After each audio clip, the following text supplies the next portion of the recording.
안녕하십니까 여러분, 제 간둥이 사이다 박준입니다. 어제 윤석열 탄핵심판 4차 변론기일이 있었습니다. 김용현이 증인으로 나와서 여러 가지 증언들을 했는데요. 기본적으로는 윤석열을 보호하기 위해서 하는 증언으로 보이지만 많은 어떤 중요한 얘기들이 나오고 있습니다. 자, 의원이 아니라 요원이라고요? 네, 알겠습니다. 오늘 이 탄핵 심판 이야기 중심으로 또 많은 이야기 나눠보겠습니다. 여러분들 출근길 함께 하려고 합니다. 생방송 중 댓글 참여 많이 부탁드리고요. 박준의 뉴스 인사이다 지금 바로 시작하겠습니다.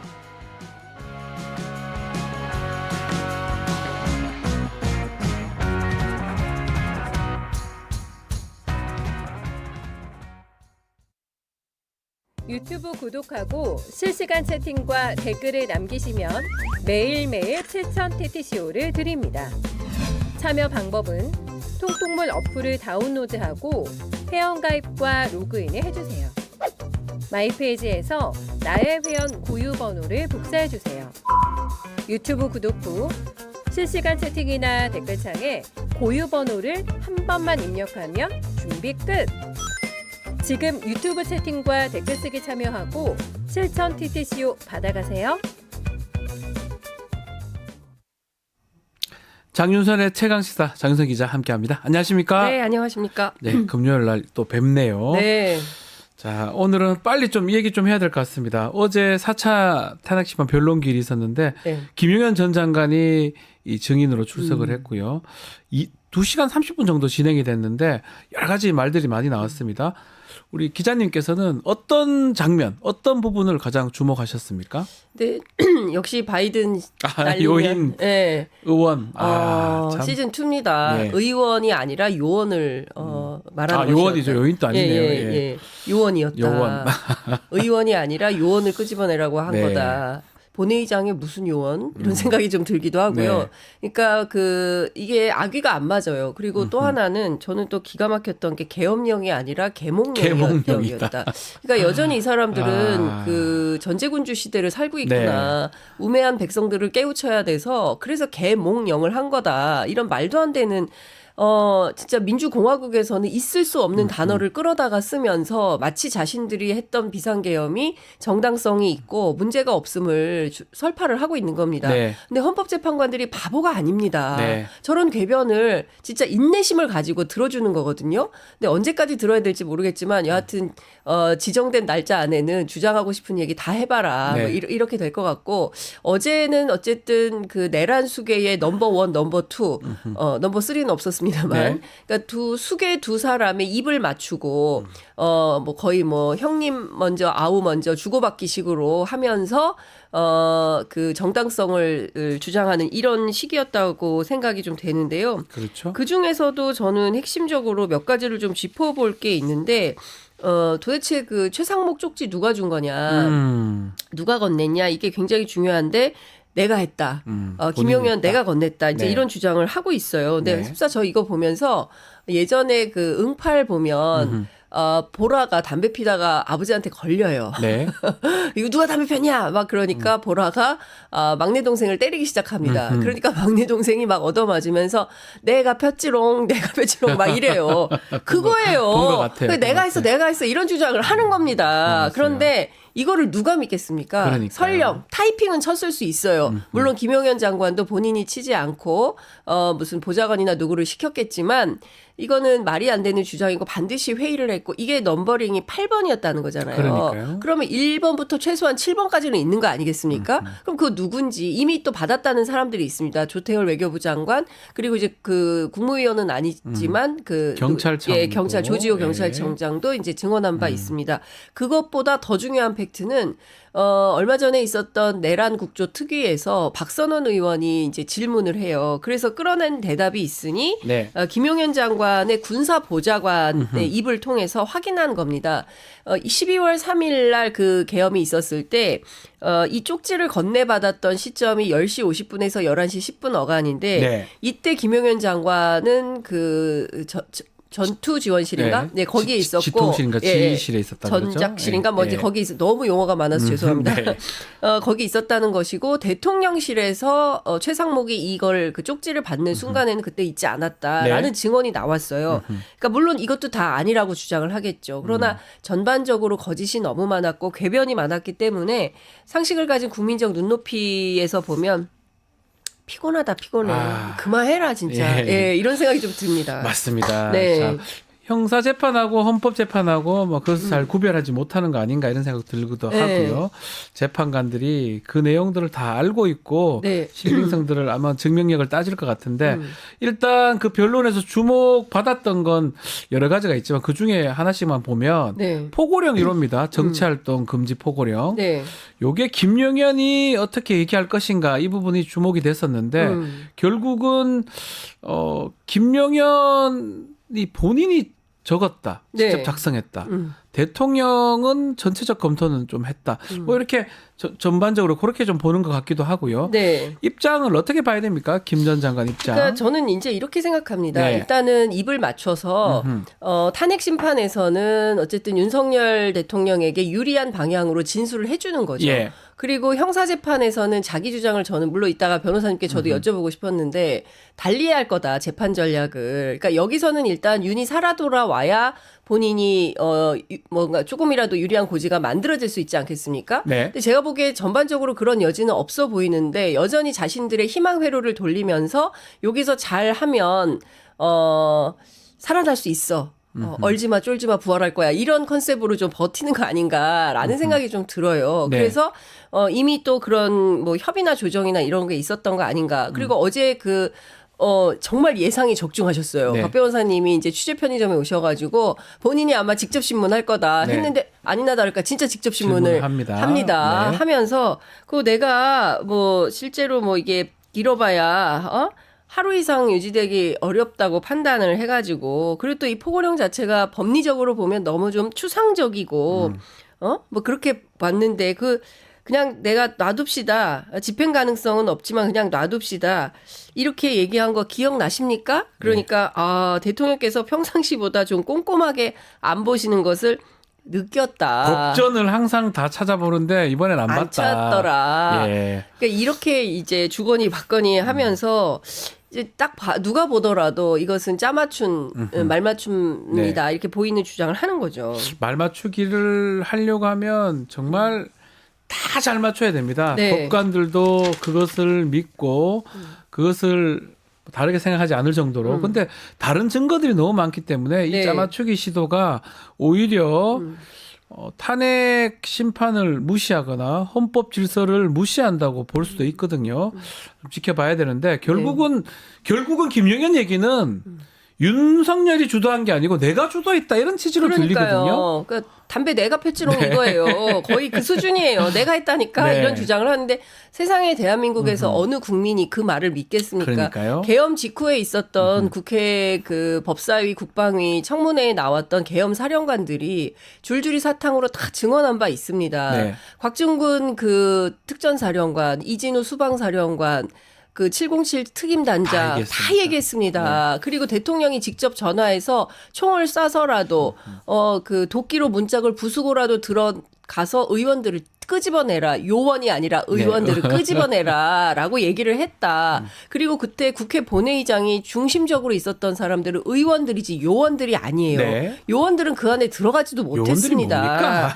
그러니까 어디서 또 바이든 날리면 시즌 2를 시작을 하느냐. 아마 출근길 죄송해요. 기분 좋게 출근하셔야 되는데 네. 또 짜증이 또 왕짜증 폭발하는 거 아닌가 이런 생각이 좀 들고 저는 굉장히 기가 막혔던 게 전공이 관련된 거예요. 포고령에서 다른 거 다 떠나서 그냥 정치인에 대해서 정치 활동을 금지한다. 과거에는 그런 포고령이 있었습니다. 네. 그런데 국회하고 지방의회 의원 딱 꼬집어서 얘기를 했었는데 이런 포고령은 없어요. 그렇죠. 그리고 또 하나는 전공의가 들어갔단 말이에요. 전공의를 처단한다라는 표현이 들어가 있는데 관련해서도 윤석열 뭐라고 얘기를 했냐면 저는 이 대목이 참 불쾌했는데 전공이 관련된 내용을 왜 집어넣냐 하니까 이것도 경고한다는 측면에서 그냥 뒀다고 해서 저도 웃으면서 놔뒀는데 그 상황 기억하십니까? 이렇게 물어요. 질문을 하죠. 웃으면서. 예. 이게 전공의를 처단이라는 그 무서운 말을 써놓고 웃으면서 놔뒀는데 그 상황 기억하냐 하니까 말씀하시니까 기억이 납니다. 이렇게 갑니다. 그러니까 법률적으로 이런 건 어떻게 이게 제가 좀 말씀을 드리고 싶은데 네. 만약에 네. 어떤 사령관들의 진술이 없는 상태에서 이게 제일 먼저 나왔다. 네. 라고 하면 그 뒤에 진술들이나 이런 것들이 여기에 맞출 수도 있는 거고요. 가이드라인에서. 그게 아니다 하더라도 네. 이게 최초로 나왔을 때는 의미를 어느 정도 부여할 수가 있습니다. 근데 가장 나쁜 거는 네. 너무나 확실하고 더 그 진술지 정확한 내용들이 이미 다 나와 있어요. 특전사령관이나 수방사령관이나 지금 다 얘기했으면 그거보다 더 정확한 그것을 탄핵할 만한 그것을 뒤집을 만한 얘기들이 어제 나왔어야 됩니다. 네. 엉뚱한 얘기가 나오고 있죠. 그렇죠. 웃는다고요? 네. 그런 얘기로 될 일이 아니거든요. 자, 그런 거 봤을 때는 전혀 효과가 없다. 더더군다나 지금 형사재판 얘기했는데 이건 형사재판 또 바로 다 갑니다. 요 내용이. 안 갈 것처럼 이렇게 원래는 그게 뭐 별개로 진행이 되지만 실제로 심리를 하면서 김용현 재판에서도 쓸 거고요. 윤석열 아이고. 재판에서도 쓰지 않을까 생각이 듭니다. 아이고, 어떡하냐. 자, 그래서 뭐 사실은 그렇게 쓰기 때문에 이렇게 진술하고 답변한 게 본인들한테 아주 불리하게 작용할 수가 있다고 있다. 생각이 듭니다. 그래서 지금 보면 결국은 동일한 얘기를 하는 거 봤을 때는 첫 번째로 증인 해달라, 선택해달라 한 이유가 있었던 것 같긴 합니다. 그러니까 자신의 말에 좀 신뢰도나 신빙성을 더하고 네. 그리고 우리 그때 할 때 협의할 때 내가 이런 거 하지 말자고 했었지. 너 알고 있지? 기억하고 있지? 내 입장에서 증언 좀 해줘. 저는 이런 부탁을 했을 걸로 보이고. 그렇죠. 예. 그래서 그에 부합하는 답을 끌어낸 거죠. 그러니까 누가 보더라도 연출된 장면이 나왔다. 저는 이제 이런 판단을 하는 것이고요. 네. 근데 앞서도 말씀드렸지만 헌법재판관이나 국민들이 바보가 아니기 때문에 그러니까요.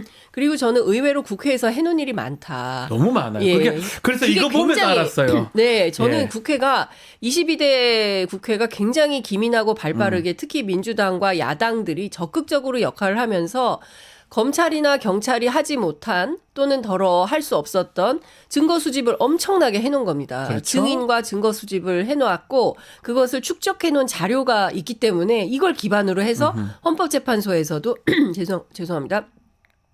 이제 증인 신문을 하는 것이고 네. 그리고 또 우리 언론도 이러니 저러니 해도 상당히 많이 촬영을 해놓은 겁니다. 그러니까 이걸 기반으로 해서 헌법재판소 그리고 이제 이후에 이제 형사재판이 돌아갈 텐데 그런 측면에서는 빼박인 건데 그러니까요. 저 사람들은 아직도 그 내란 속의 월드에 살고 있는 거예요. 그래서 우리가 이렇게 하고 바깥에 극우 세력들을 규합을 하면 뭔가 승산이 있어. 그리고 최근에 이제 오늘 아침에도 보니까 조선일보에서도 또 여론조사 결과가 나왔던데 그걸 종합을 해보면 이 판을 뒤집을 수 있다는 이상한 희망 회로를 돌리고 있다. 그러나 중도를 포함한 다수 국민들은 이거 내란 빨리 끝내라. 그렇죠. 이거 빨리 끝내고 우리 국가 정상화하고 지금 민생이 너무 심각한데 경제 문제에 우리가 올인을 해야 되는 거 아니냐. 이 문제를 민주주의를 회복하지 않은 가운데 경제는 무슨 경제, 민생은 무슨 민생 이렇게 되는 거 아니겠습니까? 그렇죠. 제1회 과제 이걸 해결하자. 여기에 포커스를 맞추고 있다. 이렇게 생각이 좀 듭니다. 자, 이제 앞으로 이제 변론 길이 뭐 5차, 6차, 8차까지 잡혀 있습니다. 네. 증인 신문들이 이제 계속 진행될 건데 특히 눈에 띄는 게 5차 변론에 나올 홍장원 전 국정원 차장입니다. 저는 드라마. 이제 사실은 네. 이 사람의 증언이 오히려 눈에 띌 거예요. 결정타가 될 거라고 봅니다. 그리고 사실 이 증언이 예컨대 처음이 아닙니다. 김용현 것도 그 비슷한 내용들이 국회에서 다 얘기가 됐던 거거든요. 네. 그래서 그걸 깨려면 더 강한 얘기가 나왔어야 돼요. 근데 그런 상황은 아닌 것 같고요. 아니고, 네. 하여튼 그제 홍장원 어제였나요? 그제죠, 국회에서 그제, 국조에서 그제. 얘기했던 홍장원 차장의 얘기 아마 5차 변론 때는 가장 핵심이 될 것 같긴 합니다. 어떻게 보십니까? 저 대통령 좋아했습니다. 네. 시키는 거 다 하고 싶었어요. 그런데 명단 받아보니까 이건 아니지 않습니까? 저녁에 식구들하고 밥 네. 먹고 나서 TV 보다가 갑자기 군인과 국정원 요원들이 들어와서 예. 수갑 채워가지고 벙커로 끌고 가면 대한민국이 이러면 안 되는 거 아닙니까? 저는 헌법재판소 증인신문 과정에서 면전에 대고 그 얘기 할 거라고 봅니다. 그쵸. 예, 면전에 대고 나는 대통령이 시키는 거 뭐라도 다 하려고 했었다. 그러나 명단에 이재명 잡아가 한동훈 잡아가 우원식 끌고 가 이런 거에는 동의할 수 없는 거 아니냐. 이 사람들이 무슨 간첩단도 아니고 간첩행위를 한 것도 아닌데 그런 무슨 증좌가 나온 것도 아닌데 멀쩡하게 집에서 TV 보다가 야 끌고 가. 이게 말이 되느냐. 그렇게 할 수 있는 나라는 북한, 평양, 보위부. 네. 이런 거밖에 없다. 이게 정상 아니지 않냐. 민주공화국에서 이게 있을 수 있는 일이냐라고 저는 5차 변론기일을 진짜 기대됩니다. 그러니까 네. 4차 변론기일에서는 김용현과 윤석열은 우리는 이렇게 하기로 한 거야. 범죄의 모의를 한 번 더 한 걸로 보여요. 예, 그런데 이제 5차는 그게 다 깨질 거다. 와장창. 네. 그리고 홍장원이 저는 상당히 면박을 줄 것 같습니다. 그때 피의자 윤석열이 어떤 태도와 어떤 표정으로 나올지 내가 말이야 이런 태도로 나올지 아니면 굉장히 비굴하고 아쉽고 아주 찌질하게 나올지 네. 저는 후자 가능성이 굉장히 저는 높다고 5차 보는데. 때 출석하지 않을 수도 있지 않을까 이 생각을. 홍장원 무서워서 못 나와. 네, 왜냐하면 홍장원 차장이 지금 국회에서 했던 얘기들을 보면 더 하면 더 하지 덜 할 수는 없거든요. 예. 막 그런 생각도 들고 네. 아마 5차 변론 때 아마 크게 내용들이 나오지 않을까. 근데 설날 끝나고 화요일입니다. 예. 그래서 시간은 좀 남아 있습니다. 그렇습니다. 근데 정말 네. 5차만 근데 박지훈 변호사님이 거의 돗자리예요. 네. 그래서 말씀하시면 딱딱 맞추기 때문에 그날만 괜히 아플 수도 있을 것 저는 같다. 그럴 가능성이 있다고 봅니다. 5차만 나와서 못 견딥니다. 배가 아파. 예. 못 못 견딜 나와. 거고 예. 그럴 수도 있겠네요. 자존심이 상할 수도 있을 거고요. 그렇죠. 예. 지금은 뭐 여유로운 척하는데 네. 김용현은 일단은 자기 편인 것처럼 바보 편인 것처럼 얘가 헛소리들을 한 거예요. 네. 어제 전략은? 전략은 네. 그러니까 바보 같은 네, 짓을 네. 한 거예요. 넘어가지만 홍장원은 바보가 아닙니다. 그렇습니다. 그래서 절대로 말려들지도 예. 않고요. 오히려 공격을 할 건데 예. 견딜 수 있을까요? 그리고 네. 홍장원을 엮어서 오히려 네. 감옥에 가두려고 하지 않았습니까? 그렇죠. 정치 중립 의무 그 얘기할 위반으로 거예요. 그게 오히려 또 징역 7년인데 네. 그걸로 얽어매고 별건으로 무슨 비위 사실이 있는 것처럼 뭐 그 공작금 관련해서 뭐 비위가 있어서 별건으로 검찰에 수사를 국정원법 하지 않았 위반 뭐 해보려고 그렇습니다. 했던 것 같은데. 예. 그러니까 두 건으로 이제 멀쩡한 어쨌든 군 출신의 블랙 요원 평생 국정원에 있었던 요원을 여기를 엮어서 범죄자를 만들려는 시도를 했기 때문에 홍장원 참지 않죠. 참지 않을 네. 것 같습니다. 자, 지켜보기로 하고요. 네. 윤석열 형사사건은 지금 공수처에서 검찰로 넘어갔습니다. 결국은 뭐 강제 구인을 계속 시도했는데 결국 하지 못하고 네. 막 진전이 없다고 판단해서 넘긴 거라고 봐야 되겠죠? 뭐 그것도 있고요. 예. 진전보다는 윤석열의 저는 진짜 참 이게 상대에 대한 이제 존중이나 이런 게 없는 거죠. 무조건 무시하지 않았습니까? 네. 제일 결정타는 3차 변론 끝난 다음에 구치소로 바로 갈 거라고 생각하고 기다리고 기다렸어요. 있었는데. 공수처 수사관들이. 네. 그런데 아프다고 병원에 가가지고 9시 09분에 들어옵니다. 네. 딱 9시 중요해요. 공수처가 9시에 딱 갔어요. 9시에 종료하니까 야. 공수처 가는 거 보고 들어온 거예요. 저는 이렇게 참 야멸찬 행동을 네. 하는 죄송합니다. 현직 대통령 대통령이죠, 아직까지는. 모습을 네. 보면서 이렇게 포용도 없고 자기가 또 법조인 출신이고 평생 법으로 먹고 산 사람들이 특히 이제 수사기관 검찰에서 일해놓고 공수처에 대해서 이런 식으로 하는 태도 자체가 참 민망한 수준이긴 한데 네. 윤의 태도는 그런 것이었다라는 것이고요. 공수처 입장에서는 그래도 체포영장을 집행했고 했습니다. 구속영장까지 받아냈어요. 받아냈죠. 그러니까 네. 이것까지 한 거는 큰 것이고 실제로 이제 이후에 기소는 또 검찰이 할 네. 수밖에 없는 것이기 때문에 주긴 줘야 돼요. 어쩔 수 그렇습니다. 없이. 공수처가 네. 기소권이 없어요. 네. 그러니까 권한이 있는 검찰로 넘겨서 이제 검찰이 뭐 더 들을 것도 없다면서요. 무슨 꼭 하시고 싶은 말씀 한 말씀 요 정도만 변소 내용을 넣어가지고 기소하면 기소해도 되니까 돼요. 예, 다. 빠르게 기소하면 된다 이런 판단인 거고 다만 우려되는 것은 친정 아니겠어요. 네. 친정이기 때문에 여전히 친윤 검찰이 살아있고 심우정 총장 윤석열 대통령 임명한 사람이고 그래서 살아있는 친윤 세력들이 검찰 안에서 봐주기 수사하려고 할 수는 있다. 근데 다만 박세현 고검장이 이끌고 있는 그 특수본 네. 여기에서는 그게 통하지는 않을 것 같다. 그래서 두 가지 기류를 동시에 읽어야 된다라는 얘기는 있습니다. 자, 한번 봐야 될 것 같은데요. 지금 공수처 관련해서 국민의힘에서는 무용론 얘기를 하면서 폐지해야 되는 거 아니냐 이런 얘기를 하는데 어떻게 보십니까? 뭐 민주당이 어차피 다수당이기 때문에 뭐 키를 갖고 있다고 봐야 될 건데 폐지의 가능성도 있습니까? 저는 없다고 없다고 봅니다. 봅니까? 오히려 네. 공수처의 기능과 권한을 확대해야 된다라는 그렇죠. 주장으로 갈 것 같아요. 이러니 저러니 해도 3분지계가 되니까 공수처가 있기 때문에 했었던 역할들이 꽤 있는 겁니다. 네.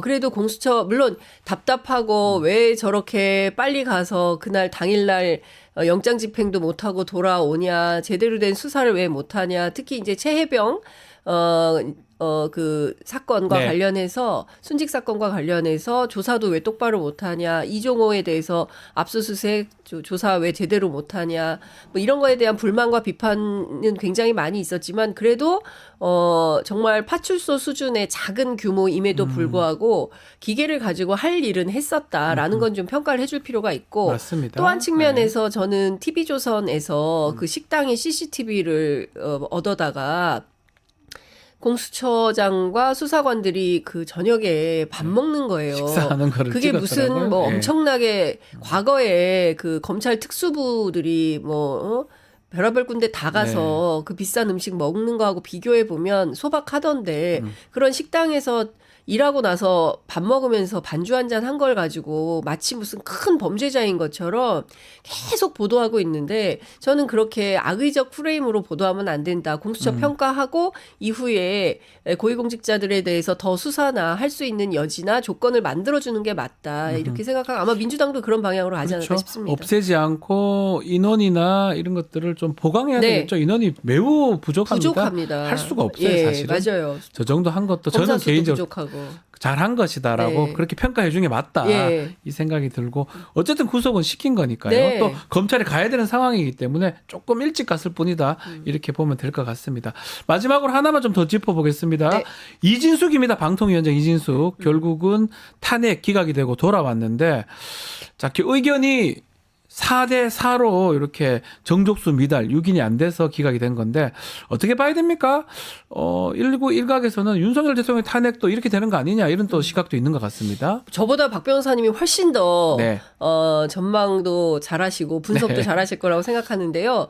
어제 MBC 갔더니 그렇게 걱정하는 분위기는 아니었어요. 그리고 일단은 핵심적인 게 2인 방통위가 과연 이제 적합하냐 아니냐 네. 뭐 이런 게 중요한 쟁점이었는데 4명은 적합하다고 본 거고 4명은 부적합하다고 판단한 거 아니겠습니까? 근데 그 앞서 말씀하신 대로 그 윤석열의 내란과 관련해서는 이렇게 양비론적으로 판단하기는 어렵다. 그렇죠. 워낙 네. 명징한 저 증인과 증거들이 많이 있기 때문에 그래서 4대 4로 그 갈릴 가능성은 없다고 보는데 다만 이진숙 같은 경우에는 어제 이제 편의점에서 말씀하신 대로 이틀밖에 일을 안 했고 실제로 파면에 이를 정도냐 그것보다는 정직 정도 수준에서 하는 것이 온당한 거 아니냐라는 헌법재판관들의 판단이 있었을 걸로 보이고 그리고 2인 방통위 체제에서 또 다른 형식의 무언가를 하려고 할 때 태클은 또 들어갈 또 수가 있다. 탄핵이 소추될 민주당에서 수가 또 있습니다. 그렇게 할 수도 예. 있고요. 근데 이제 탄핵을 계속하는 것에 대해서 민주당도 조금 부담이 있기 때문에 아마 그것은 이제 상황을 보면서 정치는 생물이니까요. 그러니까요. 예, 이제 대응을 할 걸로 보이고 다만 제가 어제 MBC에서 들은 얘기는 이제 대법 판결도 좀 남아 있기 때문에 그런 걸 보면서 수위나 속도 조절을 이진숙 측에서도 하게 될 거다. 네. 그렇게 처음에 무슨 점령군처럼 행세하듯이 가죽 신발 신고 와가지고 지배하는 것처럼 그런 포정은 못할 것이다라는 얘기는 나오더라고요. 맞습니다. 예. 지금 2인이 했던 거가 헌법재판소에서는 뭐 저렇게 판결이 났지만 결정이 났지만 4대 4로 법원에서는 영 다릅니다. 다 위법으로 결정이 나고 있거든요. 전원. 그래서 만약에 대법원까지 가가지고 그게 위법이 나면 못합니다. 그렇습니다. 이진숙은 절대 예. 못합니다. 지금은 한다고 얘기는 하지만 2인이 결정한다고 하지만 그렇게 된다면 또다시 탄핵 소추할 수 있어요. 그렇죠. 그런 것들을 본인이 견딜 수 없기 때문에 MBC를 괴롭히거나 뭐 이런 것들은 쉽지는 않아 보입니다. 예. 네. 그리고 사실은 이게 대통령 추천 둘이서 하고 있는 거거든요. 네. 그러니까 방통위도 헌재처럼 국회목, 대통령목 추천이 각각 있습니다. 그래서 서로 합의를 하라는 거예요. 여야도 합의하고 대통령 측하고도 합의해서 합리적 결론에 이르라. 이게 독임제 행정기구가 아니라 합의제 행정기구이기 때문에 합의를 해야 되는데 지금은 대통령이 추천한 두 사람 자기 편끼리 하고 있는 그러니까요. 거여서 이게 부합한 거냐에 대한 대법원의 판단이 어떻게 나오는지 지켜보고 그에 따라서 또 문제적 상황이 발생 발생하면 상황에 맞게 대응할 걸로 보인다. 이렇게 알겠습니다. 말씀드리겠습니다. 자, 이 탄핵 소추 기각하고 윤석열 탄핵 소추하고는 다르다. 이렇게 말씀 주셨습니다. 장윤선 기자와 함께한 최강시사였습니다. 오늘 말씀 감사합니다. 네, 고맙습니다. 다음 주에 뵙겠습니다.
베프의 촉 배상훈 프로파일러와 함께하겠습니다. 안녕하십니까? 안녕하세요.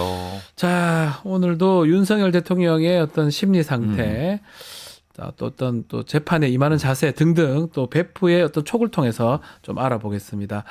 자, 윤석열 모습을 드러내고 있습니다. 3차 변론, 4차 변론 헌법재판소에서 모습을 드러냈는데 눈에 띄는 거 이거 질문 좀 드리고 싶어요. 헤어스타일이 되게 정리가 돼 있고 메이크업도 하고 넥타이도 딱 빨간색 딱 하고 왔어요. 베프 어떻게 보셨습니까? 윤석열 모습. 그게 중요한가요? 외모가 중요한가요, 지금? 외모는 중요하지는 않는데 사실은. 사실 왜냐? 예. 본인이 그 큰 일을 저질러 놓고 네. 그 외모 부분에서 저렇게 그러니까 사실은 저는 어떻게 보면 이 강심장인가? 강심장인가? 대단하네. 네. 이런 느낌 들었지만은 네. 이 중요한 경중을 잘 이해를 못 하나? 지금 중요한 거는 본인이 진짜 억울하면은 네.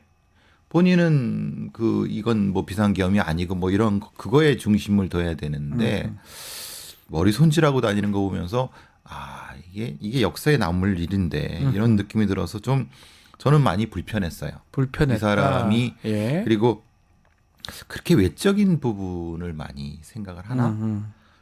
그래서 저렇게까지 할 필요가 있나 이런 생각 들기도 하고 이전에 전직 대통령들 그러지 않았어요. 출선 때와 예. 다르잖아요.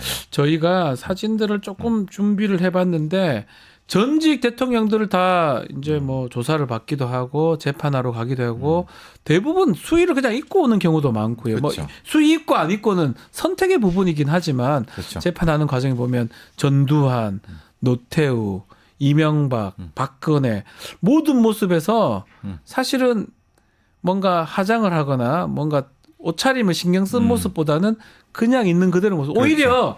오히려 생각이 뭐냐면 좀 핍박받는 모습으로 보이는 게 이 모습인데 윤석열은 완전 정반대입니다. 그러니까요. 완전 꾸며가지고 머리에 죄송해요. 머리에 뭘 엄청 그렇죠. 넣어서 헤어를 이제 신경을 많이 썼더라고요. 보통 좀 미안합니다. 훅가시라고 하죠. 예, 이번 말이긴 한데 네. 그렇게 하는 게 사실 어떤 뭔가 누구한테 보여주려고 하는 그런 것도 있다고 봐야 됩니까? 가장 제가 이제 지난번에도 말씀하셨지만 마리오네트 증후군 이런 거 말씀드렸지만은 외적인 어떤 것을 중시하는 사람들 아니면 중시하는 역할에 있는 사람들이 그런 모습을 보이는 경우가 있다. 네. 그래서 조금 걱정스럽다. 그런 부분이 좀 너무 가식적이다 느낌이 네. 들어서 갖고 예. 그런 부분 때문에 조금 좀 걱정이 됐어요. 아하, 가식적인 모습 아닌가 네. 혹시나 혹시나 했는데 또 이제 네. 하는 거를 저도 좀 봤는데 네. 이게 참 저렇게까지 해야 되나?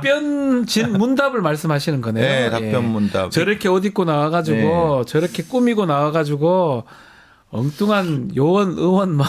그러니까 네. 대통령이란 국가 원수잖아요. 그러니까요. 큰 차원의 대국적인 정치 스타일이 아니라 내가 이걸 얘기했어. 너 기억나잖아. 기억 안 나? 이런 식으로 마치 앞에 있는 사람을 이렇게 하듯이 예. 그게 뭐 하는 짓입니까? 뭐 하는 짓인가? 저는 이게 표준어는 아닌데 꼴값 하네라는 소리 들었습니다. 왜냐하면 예, 예. 이게 그리고 이게 전 국민 듣기 평가를 또 한 번 해야 됩니까? 이게 의원 요원 국민들이 모르나요? 네. 그리고 이게 무슨 뭐 누가 줬다 맥락이 안 맞는 얘기를 예. 자기 도취에 빠져갖고 둘이 꿍짝을 맞추는데 야 저건 국가 원수가 할 행동은 아니다라는 생각. 너무 자잘하잖아요. 너무 자잘하다. 자잘하고 그게 심리적으로 그게 뭐 쫓겨서 그런지 아니면 그걸 치장하고 싶은 건지 이렇게 터널 비전에 갇힌 느낌이 들어서 안타깝다. 안타깝죠. 이런 예, 말씀을 예. 하시는군요. 네. 많은 어떤 국민들이 그렇게 느꼈을 것 같아요. 네. 정말 요거 갖고 그렇지만 그거를 갖고 설득도 안 됩니다. 설득도 그걸 안 되죠. 해가지고 예컨대 빠져나갈 수만 있다면 그렇게라도 할 수도 있다고 이해가 하는데 아무도 안 믿어요. 되지도 않는 얘기들을 둘이 앉아서 하고 있는데 참 어처구니가 없습니다. 다만 소수의 본인의 극녀 네. 지지자들의 뭔가를 제공해 주는 역할은 할 것 같아요. 그 정도 역할이다. 그 정도 역할. 그래서 꾸미고 나왔을 가능성도 있는 그렇죠. 거네요. 그 네. 사진 쓰고 예. 그거 말하자면 봐라 우리 대통령 저렇게 막 하신다. 국가를 위해서 막 김용현이 얘기하잖아요. 네. 국가를 위해 밤낮을 막 하는데 막 그런데 잠깐 뭔가 이렇게 그 착오가 있으시고 뭐 이런 정도잖아요. 네. 그럼 대통령을 왜 합니까? 그러니까요. 자, 지금 수임 번호가 나왔어요. 0010 10번 이게 이 번호를 부여받았는데 원래 같으면 뭐 배지에 이제 번호 그 수령 번호들이 전직 대통령 같은 경우 저런 게 있었거든요. 그렇죠. 보면 아직 현직이라서 그런지 없어요. 배지 안 달고 나왔거든요. 요거는 예우를 해주는 거라 봐야 됩니까? 예우인가요? 특혜인가요? 어떻게 보십니까?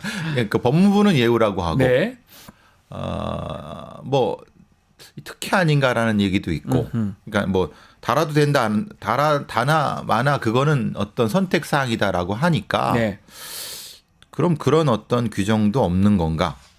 그럼 좋다. 그러면은 전직 대통령들은 왜 그럼 달고 왔느냐? 아마 전직 대통령은 제 기억이 맞다면 박근혜도 탄핵된 이후에 나왔기 때문에 이제 현직이 아닌 상황이고 그렇죠. 이명박도 마찬가지고 뭐 그랬을 수는 있지만 그럼에도 불구하고도 이게 좀 특혜성일 것 같다 이렇게 그렇죠. 말 보시는 그런 거군요. 느낌이 들어갔고. 예.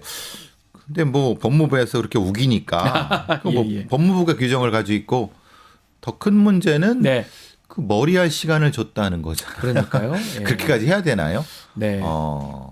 그건 너무 특혜 아닌가요? 실제로 아마 본인이 요청을 한 것 같습니다. 예. 헤어를 좀 해달라.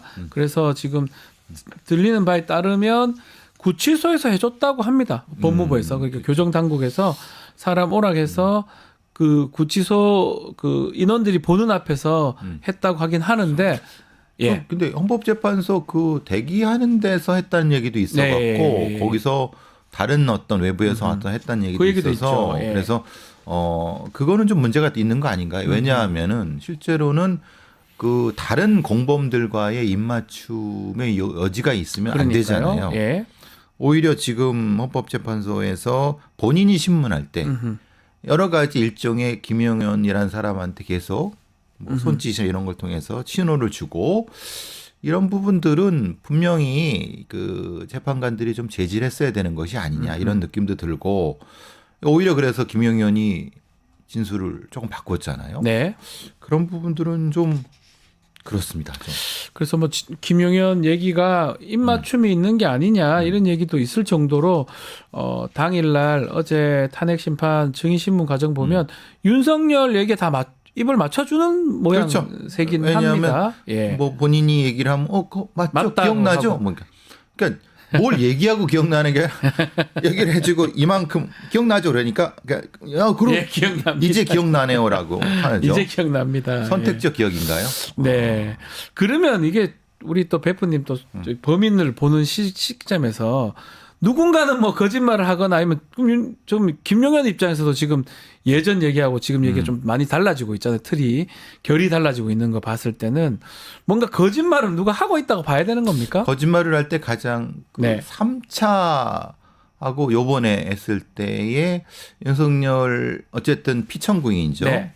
지나치게 눈이 많이 깜빡을 하고 그렇습니까? 특정한 얘기를 할 때 보통 거짓의 진부 여부는 이제 시제를 헷갈리는 경우가 있고요. 주어와 주체가 헷갈리는 경우가 있거든요. 김영현이라는 사람이 말할 때 그런 부분이 많이 나타났고요. 그 피청구인 윤석열에 대한 부분도 지나치게 이제 특정한 말을 할 때 그 사람 김영현을 노려보고. 네. 근데 그때는 김영현은 어떻죠? 외면하죠. 네. 왜냐하면 그거는 서로 간에 이게 안 맞는다는 걸 얘기를 하는 네. 거죠. 그러니까 그럴 때 이제 그 진술의 진부 여부를 이제 판단을 해보는 거죠. 그에 따라서. 네. 그러니까 보통 이제 같은 공범 사이에 진술이 안 맞거나 아니면은 이렇게 서로 짰을 거라고 추정되는 다른 어떤 형사 사건에서 저희들 같은 경우는 둘 사이의 진술을 시간대별로 비교해 갖고 판단을 합니다. 지금 가장 뭐 눈에 띄는 게 그런 것 같아요. 진술도 진술이지만 결국 지금 비상계엄 내란을 했는데 책임진 사람은 없어 보입니다. 윤석열이 원래는 했던 말 중에 기억나는 게 자기가 했으니까 법적 책임도 지고 자기가 알아서 하겠다라고 얘기를 했다가 지금 말들이 계속 바뀌고 있거든요. 그렇죠. 근데 크게 이런 거죠. 네. 보통 이제 그 이 연쇄살인범들이 그러지 않습니까? 네. 아니면 범죄들이 내가 다 책임질게. 처음에는 네, 다 책임질게. 미안합니다. 그러니까 다 미안합니다라고 근데 들어가면은 구체적으로 다 안 미안한 거죠. 말하자면은 그러니까 지금은 이 구체적인 부분에서는 일종의 이게 법정 용어는 아닌데 제가 미국의 그 법정 진술인데 머저리 전략이라고 해서 그러니까 바보 전략. 바보 전략. 예, 바보 전략. 그러니까 모릅니다. 내가 기억이 안 나요. 그냥 그때 했나 안 했나 모르겠어요. 근데 내 마음은 이해해 주세요. 내 의도는 순수해요. 난 너무 국민을 사랑하고 난 뭐 그 당사자를 너무 사랑했어요. 근데 구체적인 기억이 안 나요. 이게 이제 소위 말하는 머저리 전략인데 그거를 구사하는 것 같고. 근데 그거에 이제 이 김영원 같은 소위 말하는 부하들은 맞아요. 그거 내가 한 거예요. 네. 근데 내가 귀가 좀 안 좋아서 잘못 알아들었어요. 잘못 들었다. 네. 예. 그래서 의원인지 요원인지 몰라요. 예. 그리고 나도 말하는 게 좀 어눌해 갖고 내 부하들, 사령관들도 잘못 알아들어서 걔네들이 과잉충성한 거예요. 지금 논리가 그거잖아요. 그러니까요. 그렇죠. 대통령은 의도가 순수했고 그렇게 한 건 아닌데 장관은 그걸 그렇게 이해해 갖고 했지만 자기도 순수하고 자기 부하들이 바보 같아 갖고 오버해서 이렇게 한 거고 근데 그 부하들은 군인이기 때문에 그게 명령인 줄 알고 그냥 했다는 거고. 지금 그 논리예요. 그러니까 다 책임이 없는 거예요 지금. 그럼 누가 책임 있어요? 그러니까요. 만약에 계엄 성공했으면 또 이렇게 말 안 했을 거 아닙니까? 국가를 위한 위대한 선택이라고 선택을 했겠죠. 했다고 할 거 아닙니까? 사실은 성공하든 성공하지 않든 실패했든 똑같아야 되는데 달리 얘기하고 있고 그게 실제로 사령관들이 군인들이 벌써 얘기를 다 했기 때문에 그 얘기보다 더 확고한 그것을 깰 수 있는 얘기들이 나와야 되는데 지금 말한 것처럼 머저리 얘기들이 나온 거예요. 그걸 깰 수도 없죠. 더 정확한 증언들이 나왔는데. 깰 수 없으니까 말이 잘못 전달. 바보 전달, 바보같이. 그리고 이진우 같은 수방사령관은 이제 그거에 부원회동해서 또 이제 다리 좀 얘기하려고 하고 있고. 유리창 몇 개 깬 게 무슨 내란이냐. 근데 유리창 몇 개 깬 게 아니잖아요. 707이라고 우리나라 최고의 정예 특수부대가 총을 들고 유리창 깨는 거는 다른 문제죠. 안 그래요? 내가 유리창 깨는 거는 배상훈이라는 일개 개인 깬 것과 707이라고 하는 명령을 받은 살인 전문 집단이 그걸 전문화하는 집단이 국회의원들 앞에서 유리를 깨는 거는 그의 그 공포의 정도가 다르기 때문에 그러니까요. 그래서 그걸 내란이라고 하는 거예요. 네. 그러니까 쪼개기 전략을 하는 거죠. 구사하는 거죠. 자, 하여튼 뭐 대통령 만약 윤석열이 처음에 이거를 이렇게 했으면 많은 사령관들이 끌려갈 수 있지만 국회에서 이미 발언들을 다 하고 이진우 같은 사람은 지금 와서 또 다른 얘기를 하는 거로 봐야 되거든요. 자, 김용현을 좀 보면 어제 김용현의 답변하는 모습, 윤석열한테 뭔가 쩔쩔매면서 그렇게 답변하는 모습 어떻게 보십니까? 가이드라인 준 거에 대해서 답변한다고 봐야 됩니까? 근데 구체적인 가이드는 준 것 같지는 않아요. 같진 않고 그러다 보니까 맞죠? 기억납니까? 그렇죠. 이렇게 질문한 거네요. 그러니까 전체적으로는 뭔가는 이렇게 얘기를 한 것 같아요. 네. 추정상이지만은 뭐라고 말씀하실 테니까 동조만 해달라 이렇게 정도는 한 것 같아요. 그러면은 그래서 무슨 얘기를 할지 모르니까 처음에는 그랬다가 얘기를 하니까 거기에 따라서 크게 바뀌는 네. 느낌이 드는 거예요. 아, 그 말이 맞는 게 원래 최초 김용현이 그 청구인 측, 소추인 측, 소추인 당 윤석열 측에 주신문만 하고 국회에 반대 신문 하지 않겠다라고 얘기했다가 그렇죠. 네. 정해 선포되고 재판장이 알아서 좀 경고를 했습니다. 그 후로는 하기로 했는 건데 지금 베푼 말씀처럼 윤석열이 묻는 거는 답할 수 있는데 비슷하게 말해 주는데 국회에서 반대 신문하면 네. 말려들 수 있잖아요. 그렇죠. 막 그런 거 생각했을 것 같네요. 그러면 그렇죠. 보통 우리가 보면 어떤 한쪽에 증인이 있으면 다른 쪽은 탄핵 그렇죠. 소리 하잖아요. 해야죠. 그래야지 예. 그 증인의 진실성이라든가 어떤 증언의 진실성이 확보되는 거기 때문에 당연히 그렇게 해야 되는데 본인도 네. 자신이 없었던 거죠. 왜냐하면 본인이 그러니까 검찰에서 한 말이 있고 네. 진술을 다 해놨어. 대놓고 자기가 다 했다고 했는데 공소 제기됐어요. 80 몇 장에 다 적혀 있어요. 자기 했던 거네요. 했는데 당신 검찰에서 이렇게 얘기했는데라고 해버리면 이제 안 되니까 네. 그냥 추상적으로만 얘기했다가 맞습니다. 다시 바꾸는 걸 보면서 일국의 국방장관이라는 사람이 저렇게 어떻게 저런 자가 국방장관 참 너무 안타깝지 않습니까? 그죠? 이 김용현이 결국은 본인이 다 안고 가는 전략입니까? 아니면 뭔가 또 다른 또 생각이 있는 겁니까? 어떻게 근데 보십니까? 보시면 아시겠지만은 초기에 김용현이 자살을 시도했어요. 네. 그러니까 사실 이 전략대로라면 김용현이 다 안고 가서 죽으면은 네. 이건 그냥 아, 그럴 수도 그렇죠. 있네요. 근데 네. 왜 이 말씀을 드리냐면 초기에 김용현이 자살을 시도했어요. 근데 자살을 시도했다기 하기엔 너무 시간대가 금방 발견할 거예요. 그러니까 자신의 얘기를 나는 대통령한테 전달을 한 것 같고 의지를. 그러니까 이런 형태로 나한테 다 몰아라라고 얘기했을 수도 있고 그러니까 이런 방식으로 가면은 위험이야 될 수 있다라고 생각을 나름 한 것 같은데. 그래서 혹시나 윤석열이 탄핵이 기각돼서 돌아오게 되면 뭔가 자기가 부활할 수 있는 기회도 있다 이렇게 보는 아니, 거군요. 사면하면 되잖아. 사면하면 대통령 되니까. 사면권. 그러니까요. 이런 방식으로 전이되지 않을까. 너무나도 이 모든 게 다 국민을 무시하는 거죠. 그렇죠. 저는 그게 그렇거든요. 정말 국민들을 무슨 바보로 아는지 국민들이 모릅니까? 그러니까. 이거를 그렇게 해서 자신의 이익을 위해서 헛소리들을 지금 둘이 앉아서 하고 있는 모습이거든요. 그렇죠. 그러니까 소위 말하는 옛말에 온효대사가 네. 부처 눈에는 부처만 처음 보이고 개새끼 눈에는 개새끼만 보이는 돼지, 것처럼. 돼지죠, 돼지. 죄송합니다. 죄송합니다. 이런 격한 얘기. 네, 돼지 눈에 돼지로. 그러니까 자기 시각으로 그래서 제가 터널 비전에 빠졌다는 게 이게 요거만 하면은 할 수 있을까라고 생각을 하는 것 같아요. 네. 이게 보통의 어떤 형사 사건의 범인들도 시야가 좁아져요. 요거만 하면 내가 될 거. 근데 사실 그런 형사 사건을 많이 한 재판관들은 전혀 안 넘어갑니다. 안 넘어가요. 재판관들 질문만 네. 봐도 그렇잖아요. 예. 예. 굉장히 날카로우시더라고요. 날카롭습니다. 자, 오늘 임강재님께서 배상훈 화이팅 이렇게 글을 주셨습니다. 아유, 감사합니다. 예. 저희 뭐 얘기하다 보니까 아마 좀 공감이 많이 가시는 것 같아요. 배포님 분석에 대해서.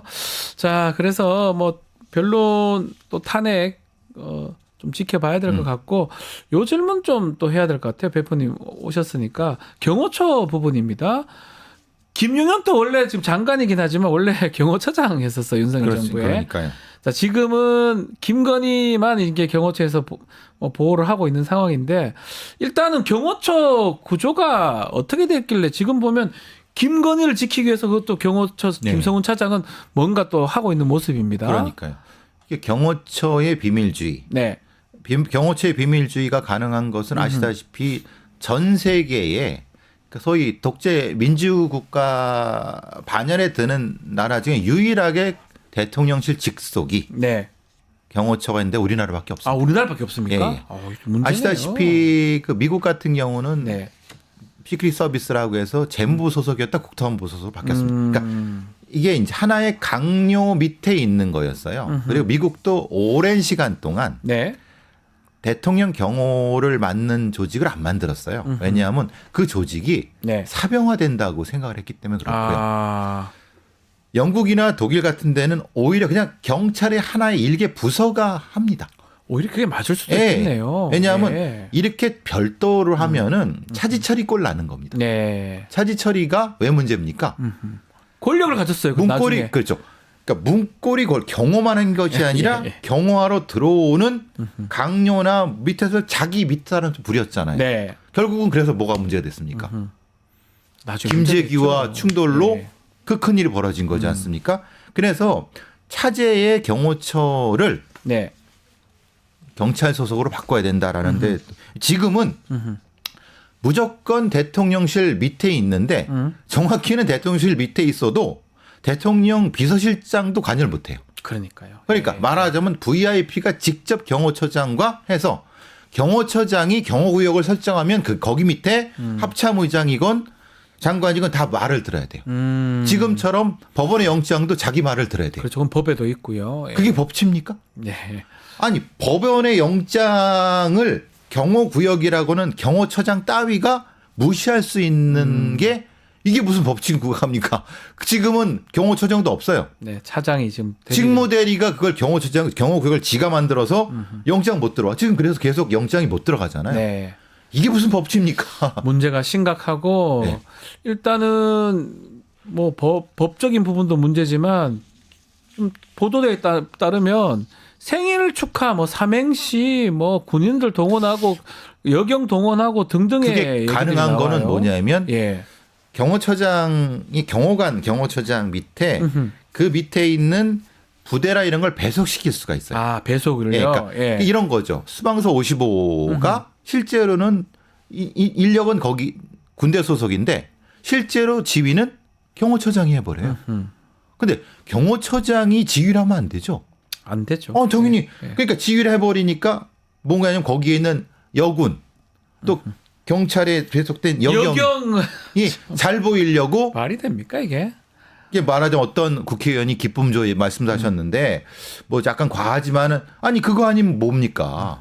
아니 그 직업 공무원들이잖아요. 군인이나 네, 네. 여경들을 그렇게 시켜야 되겠습니까? 그러면 이게 시키는 쪽이 문제고 또 그걸 따르는 쪽이 충성하는 쪽이 문제인지 아니면 제도가 지금 잘못된 구조가 거죠? 잘못된 거예요. 구조가 왜냐하면 잘못된 것이다. 그들의 승진이나 이런 것들을 다 경호처에 있는 간부 애들이 결정을 해요. 네. 그러니까 경호처장이 그 밑에 있는 경호본부장. 그러니까 말하자면 경호관으로 뽑혔던 애들이 거기서 계속 있는 애들이 결정을 하는 거예요. 네. 그러니까 거기에 배속돼 오는 군인이나 경찰들이 그 사람들 말을 안 들을 수가 없는 거예요. 네. 이 구조니까 여경이 동원됐다, 여군이 동원됐다가 되는 거죠.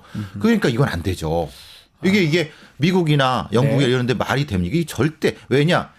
여기 있는 경호관들과 다른 쪽은 협력 관계가 돼야 되는데 그러려면 지금과는 다르게 격화시키고 경찰 소속으로 해갖고 이거를 함부로 못 가져오게 해야 되는 거예요. 아니 근데 그래도 저는 이런 생각이 자꾸 들어요. 지금 2025년 4년입니다. 이 시점에 저도 군대에 오래 있었지만 예전에는 진짜 여군들 동원하고 정말 그때는 근데 그 후로는 군대 다 바뀌었어요. 그렇죠. 어떻게 합니까? 절대 안 네. 되거든요. 여군 남군이 어디 있습니까?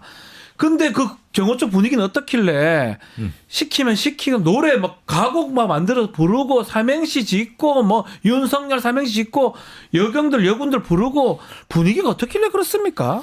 글쎄, 그러니까 분위기가 이렇게 보면은 그냥 그러니까 뭐 홍장원 전 차장이 예. 말씀하신 게 이게 북한에서나 있을 수 있는 일이 지금 기쁨조 얘기가 지금 뭐 그 얘기예요. 나오잖아요. 그러니까 야 이건 아니다. 이게 대한민국 2025년 민주국가에서 네. 그러니까 분위기 자체가 이렇게 너무 경직돼 있고 너무나도 사명화돼 있다는 거. 네. 그러니까 사명화돼 있다는 분위기를 딱 얘기하는 거죠. 또 이 경호처에 대한 부정적 시각이 지난 2016년 말 박근혜 전 대통령 탄핵 당시에도 그때 여론이 별로 안 좋았습니다. 경호실이 국정농단에 관여하고 있다. 문고리 이런 권력이었던 지적도 거죠. 있었잖아요. 근데 결국은 네. 이제서야 지금 본격적으로 그때는 뭐 저기 본격적으로 안 터졌지만 지금은 아예 영장까지 막아버렸죠. 막아버리고 실제로 이제 그 이른바 생일 잔치에 동원되고 네. 폭죽을 했다 막 이게 실제 나온다는 게 그런 일종의 경호처 자체가 이렇게 말하면 좀 그래 범죄 집단 형태가 돼버리는 설마 그건 아니겠지만 경호처의 많은 공무원들은 절대 그렇지 않습니다. 그중에 일부 어떤 그 권력지향적인 아주 잘못된 일부가 결국은 경호처를 망치는 거죠. 그러니까 차제에 그 경호처를 경찰이 쪽으로 배속을 바꿔서 독립적인 형태로 가는 게 낫다. 그래도 아무 문제 없습니다. 대한민국 문제가 없다? 대통령의 경우에는 문제가 없습니다. 그 정도 우리는 전문화되어 있는데 잘못된 시각이 그걸 이렇게 만드는 거죠. 그 말씀하신 것처럼 이번에 체포영장 두 번째 집행할 때 실제로는 경호처가 문을 터줬기 때문에 경호관들이 그렇기 때문에 집행이 된 거 아니겠습니까? 그렇죠. 상급자 뭐 일부 그 핵심 멤버 빼고는 대다수의 경호원들이 문제가 있는 건 아니다 이 말씀이네요. 그럼요. 대다수의 경무원들은 네. 자신의 공무원적인 어떤 직업적 사명감이 투철하고 절대 그런 정치적인 부분이 아니거든요. 근데 네. 일부 위에 있는 거기에 경도된 사람들이 문제인 거고, 그러니까 그런 분위기를 만들어줘야죠. 네. 그러니까 사실 지금 100일이나 20이나 사실 그 있는 20이나 이런 애들은 이 영장이 들어왔을 때 이건 법을 지켜야 된다고 다 열어줬거든요. 네. 열쇠 꽂아놓고 갔지 않습니까? 그러니까요. 차량 열쇠. 그게 맞는 거예요. 네. 근데 이제 결국은 이런 어떤 구조가 불안정하고 아주 정근대적이기 때문에 결국은 이걸 바꿔야 된다. 이게 지금의 시대적 요구다라고 하는 거죠. 그 말 나온 김에 지금 김성훈 차장이 대리를 하고 있는 그렇죠. 상황인데 김성훈 차장이 영장이 지금 검찰에서 반려돼서 복귀를 한 상황인데 저 자리에 계속 있는 게 맞습니까? 그거 어떻게 보십니까? 근데 이제 어차피 영장이 되고 수사는 수사 중이죠. 네. 수사 중이죠.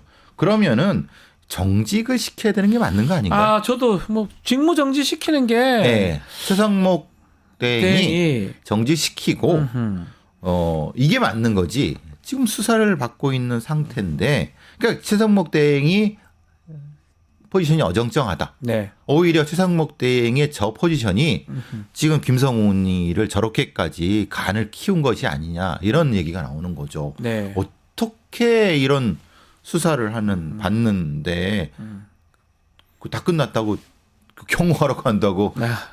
이건 좀 거기다가 뭐 보도에 따르면 울면서 총 들고 나가야 된다고 뭐 그런 얘기까지 그럼 했다고 하고. 누굴 쏴 죽이려고? 아, 그러니까요. 네? 누굴 그게- 그러면 거기 들어오는 법 집행하러 오는 경찰 수사관들을 쏴 죽이려고? 네. 한번 그렇게 해볼래요, 진짜? 그게 말이나 됩니까? 어디 법의 명령에 항명을 하는 거잖아요. 그러니까요. 모든 대한민국 국민은 법의 명령에 따라야 돼요. 법치주의 국가에서는. 그러니까 그거를 안 지키고 있는 사람에 대해서 끝까지 그 그러니까요. 직책을 주는 김건희하고 그럼 김건희를 지금 경호처에서는 뭐 경호 대상자는 맞습니다. 네. 대통령 그 가족들이니까 그렇게 하고 있다고 봐야 되겠죠? 더 큰 문제는 예. 아주 우려되는 건 증거를 인멸하고 있는. 저도 그게 왜냐하면 제일 그 우려스러운데요. 비아폰 서버를 예. 일일이 다 찾아서 삭제하고 있는 상황. 아마 파기는 못할 겁니다. 네. 결국은 시간이 이렇게 돼서 사실 비아폰에 대한 서버가 확보되기가 쉽지 않을 겁니다. 네. 그게 가장 큰 문제라고 생각합니다. 비아폰이 원래는 줬다고 하는데 이제 확인 안 해주고 있어요. 그렇죠. 근데 실제로는 좀 확인을 해줘야 되는데 그걸 경호라는 이유로 개인한테 지금 충성을 하고 개인의 범죄를 그렇죠. 비호하는 모습이잖아요. 그렇죠. 그래서 지금 계속 문제가 되는 네. 거 아니냐. 예. 경호구역은 국가원수의 정상적인 업무를 경호하기 위한 거지 예.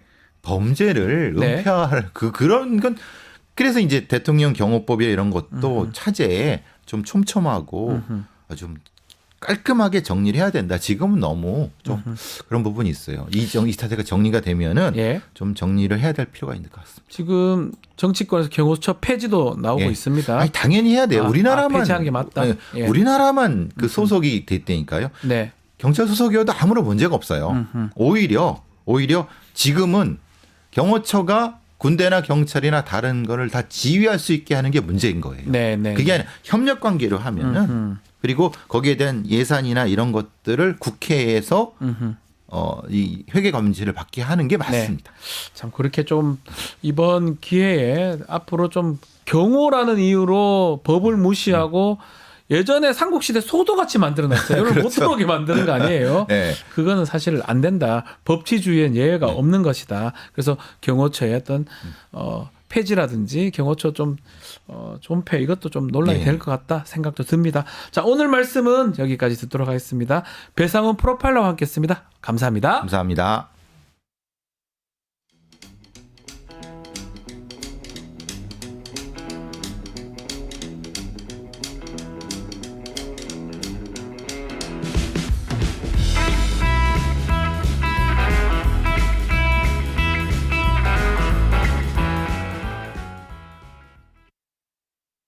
유튜브 구독하고 실시간 채팅과 댓글을 남기시면 매일매일 7,000TTCO를 드립니다. 참여 방법은 통통물 어플을 다운로드하고 회원가입과 로그인을 해주세요. 마이페이지에서 나의 회원 고유 번호를 복사해주세요. 유튜브 구독 후 실시간 채팅이나 댓글창에 고유 번호를 한 번만 입력하면 준비 끝! 지금 유튜브 채팅과 댓글 쓰기 참여하고 7,000TTCO 받아가세요. 어제 있었던 탄핵 심판부터 이재명 민주당 대표 기자회견까지 현안 관련해서 김현정 더불어민주당 의원과 함께 이야기 나눠보겠습니다. 안녕하십니까, 의원님. 나와 계십니까? 네, 평택시병 김현정입니다. 반갑습니다. 예, 오랜만에 뵙습니다, 의원님. 자, 어제 그 윤석열 탄핵 심판 보셨을 것 같은데 가장 주목했던 장면 어떤 게 있을까요? 한 두 가지가 있는데요. 네. 첫 번째는 주목했다기보다는 아주 기가 찬 장면이 하나 있었는데. 요원 의원 그 얘기죠? 아니요, 그거 말고요. 또 있습니까? 예, 그거 말고. 예. 일단 포고령과 관련해서 그 김용현 전 장관에게 그 윤석열이 이러잖아요. 이거는 실현 가능성, 집행 가능성이 없는데 예. 상징성이 있으니까 놔둡시다. 이렇게 얘기한 거로 기억된다고 하면서 전공이 있잖아요. 전공이. 네. 이거는 왜 집어넣냐 하면서 자기가 웃으면서 웃었다. 얘기했다. 그렇게 했잖아요. 예.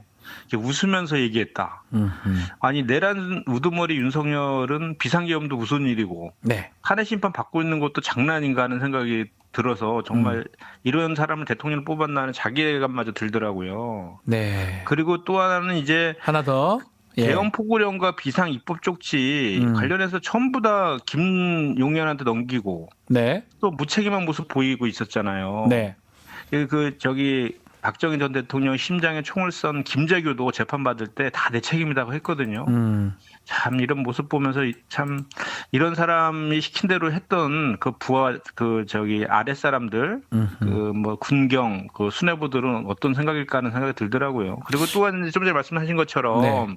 의원이 아닌 요원을 요원 빼라고 얘기. 예. 그걸 윤석열이가 질문하니까 김용현이 그것도 맞장구 쳤잖아요. 네.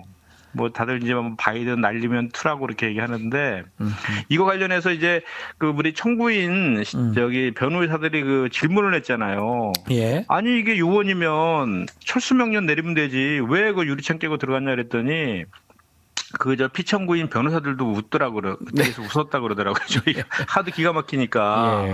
예. 그리고 예.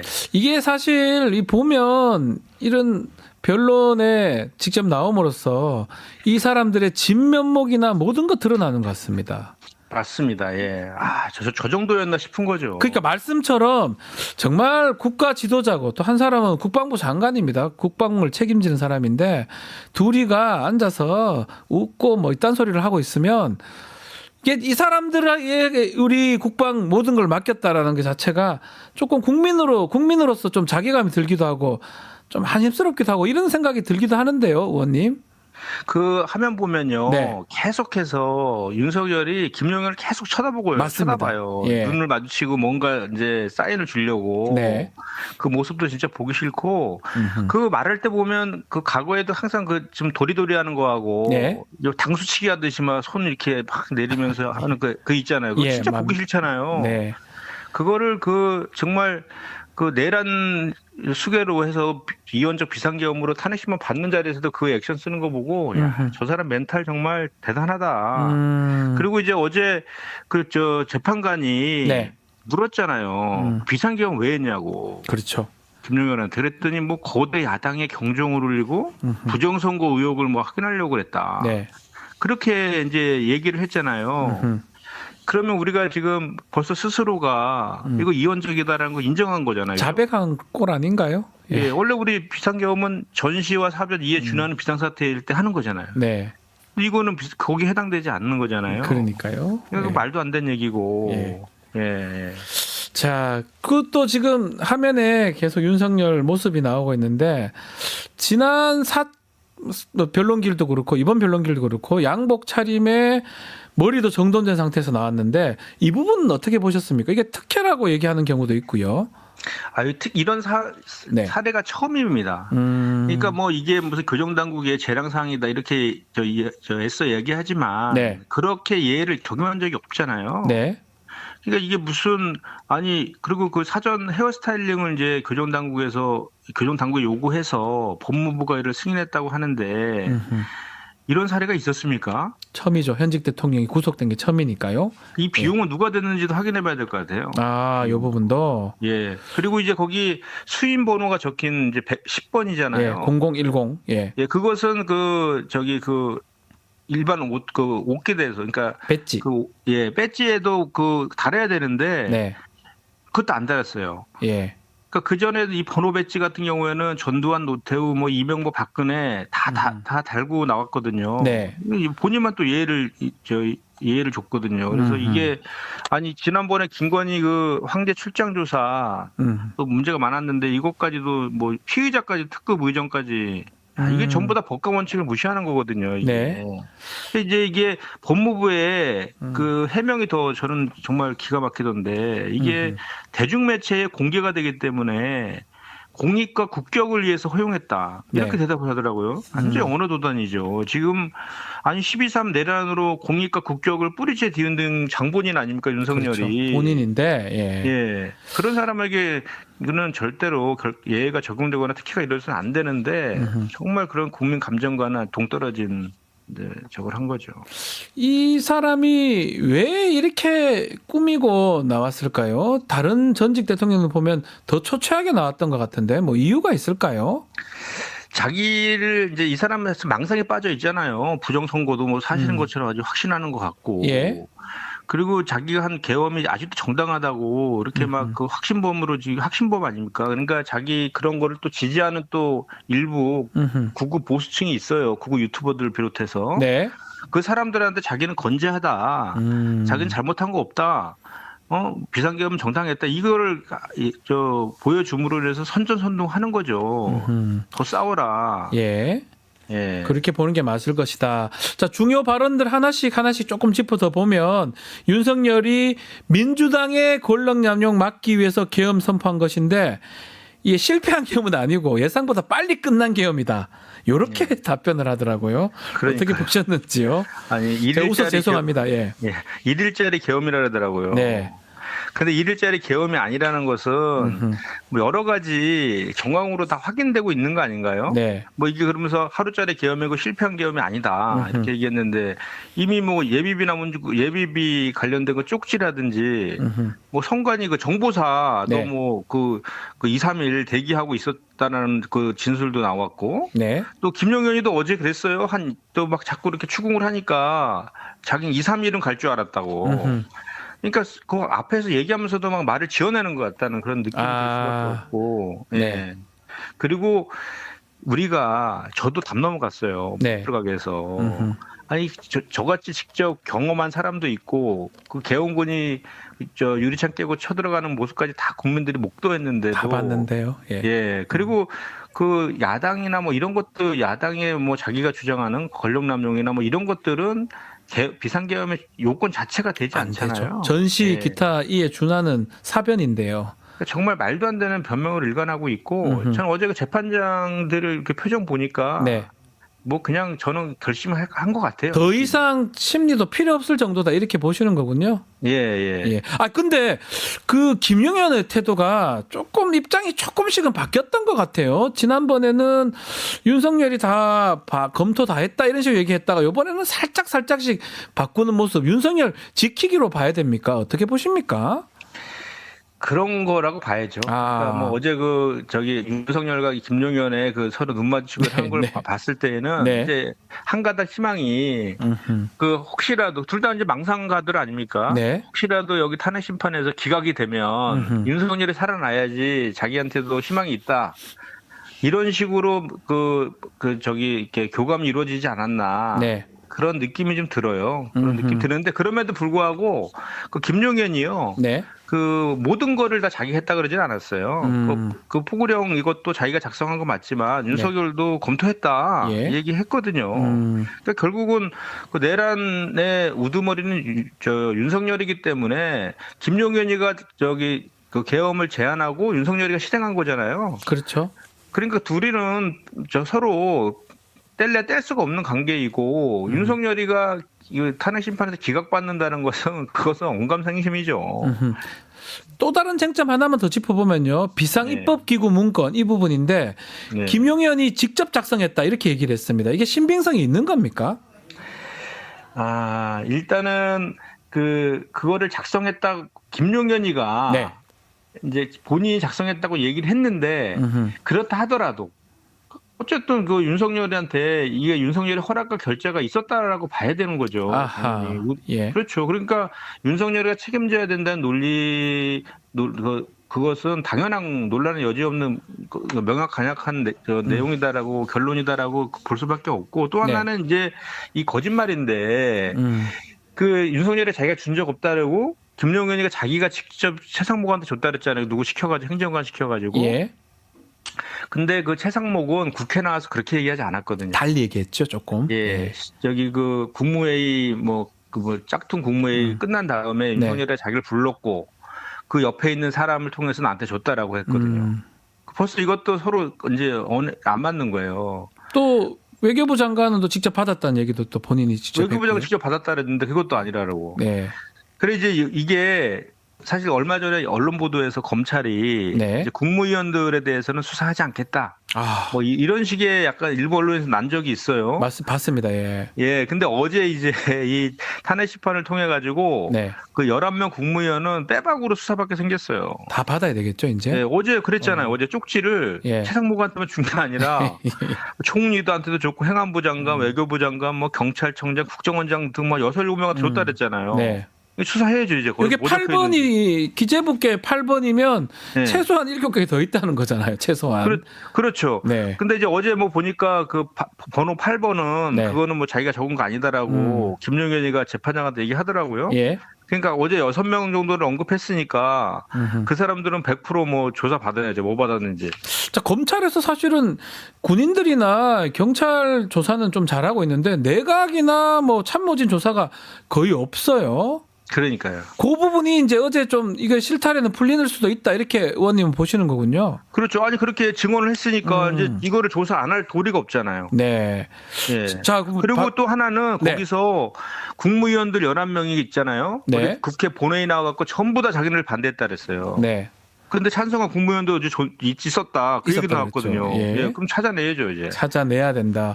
자, 자연스럽게 좀 검찰 수사 얘기를 좀 하면 공수처에서 어제 윤석열 사건 자체를 검찰로 넘겼습니다. 어떻게 보셨습니까? 이게 좀 조금 시간이 남아 있긴 한데 그냥 조사가 좀 어렵다고 봐서 넘겼는데 검찰 조사가 제대로 진행이 될까요? 일단은 공수처에서 뭐 세 차례나 가서 구인하다가도 안 되고 찾아가도 안 되니까 이제 부득이하게 넘긴 측면이 있는데 뭐 공수처에 대한 평가들은 많이 있습니다. 뭐 능력이 좀 없다거나 또는 뭐 치밀하지 못했다거나 뭐 그랬음에도 불구하고 어쨌든 간에 그 전직 대통령을 체포해서 검찰까지 이제 어쨌든 공소 저 의견으로 해서 넘긴 거잖아요. 구속까지 한 거잖아요. 구속시킨 예, 그렇죠. 거잖아요. 구속까지 시킨 거니까 뭐 이제 검찰 넘어간 건데 이제 문제는 이제 검찰이죠. 네. 검찰은 지금 현재 너무나 이 내용이 명확하기 때문에 뭐 윤석열을 무슨 뭐 무혐의한다거나 뭐 이렇게 하는 조치들은 뭐 할 수는 없는 건 분명한 사실인데 네.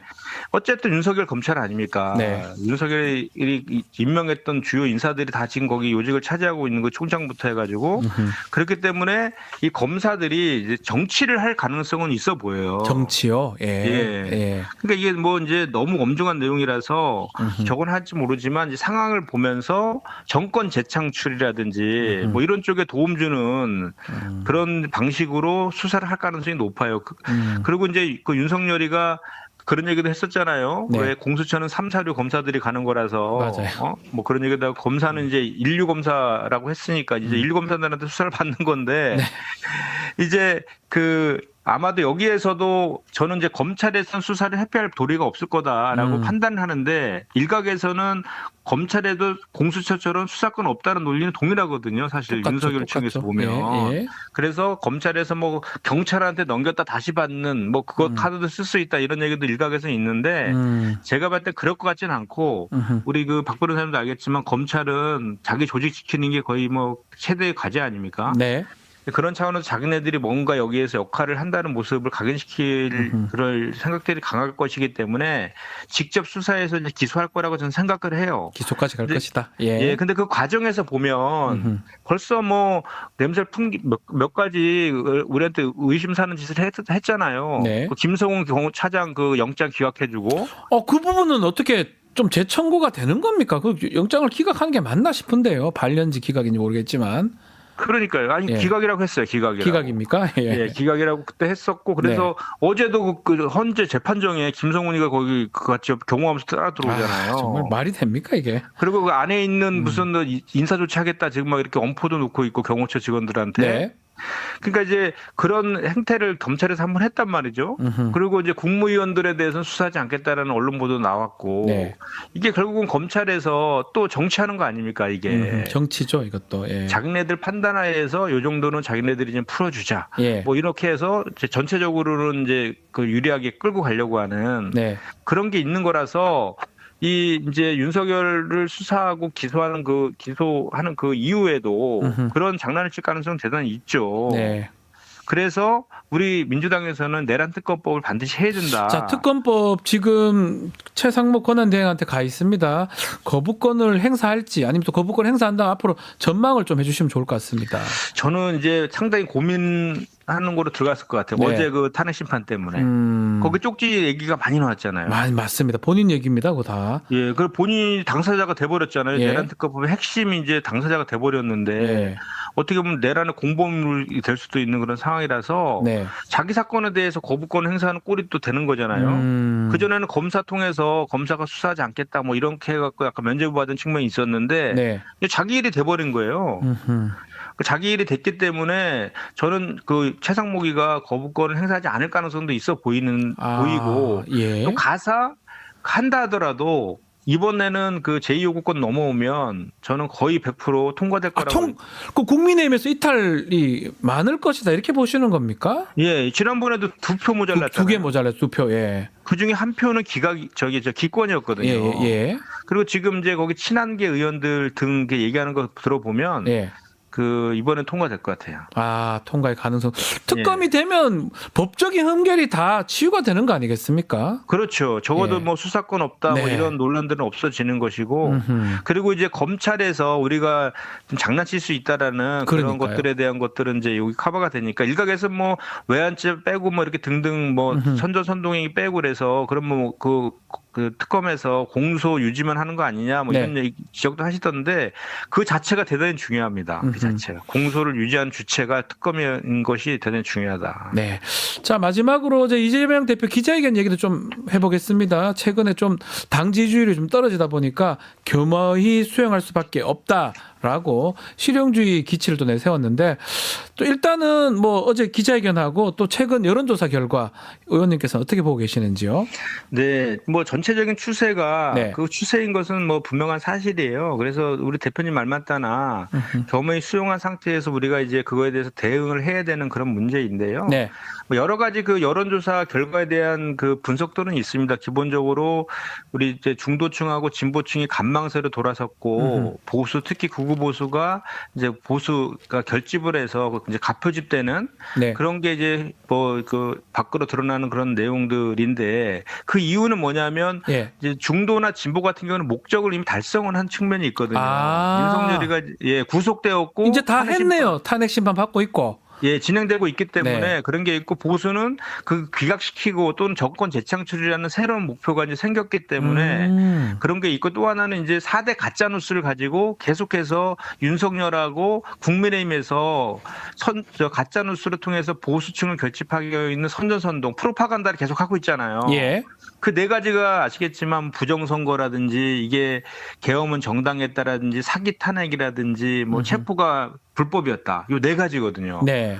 근데 이게 구구 유튜버들을 통해 갖고 막 확산되면서 또 정가군 등 그 아스팔트 구구 보수들이 집회를 통해서 계속 세뇌를 시키니까 정말 기가 막힌 게 부정선거가 있었다라고 믿는 사람이 지금 20% 후반대까지 있는 거잖아요. 그러니까요. 예. 그런 사람들이 분명히 이제 그 콘크리트 지지를 하고 있는 건데 보수층에 네. 그 사람들이 이 여론조사 때 적극적으로 그쪽에 제일 지침이 02번, 07번으로 오는 전화는 무조건 받아라는 게 지침이다. 예. 그게 하나가 있고 또 하나는 이제 그 조기 대선 프레임이에요. 네, 이제부터는 네. 이 여론조사가 조기 대선의 여론조사다라고 계속 그쪽 보수층에서 이것도 계속 그 프레임을 짜고 있거든요. 그리고 이재명은 30%대 박스권에 갇혀 있다. 그러기 때문에 충분히 우리가 이기고 있다. 이거로 계속해서 이제 다시 이제 프레임을 짜는 건데 이것도 명백한 가짜입니다. 왜냐하면 그 조기 대선 여론조사면 보수층뿐만 아니라 진보층도 결집하거든요. 그러니까요. 예. 근데 지금 여론조사는 진보나 보수는 그 중도는 간망하고 있는 상황이기 때문에 그거랑 맞지 않다. 그리고 그 이재명 그 박스권 프레임은요. 네. 2016년도 상황을 보면 돼요. 그때 문재인 후보가 네.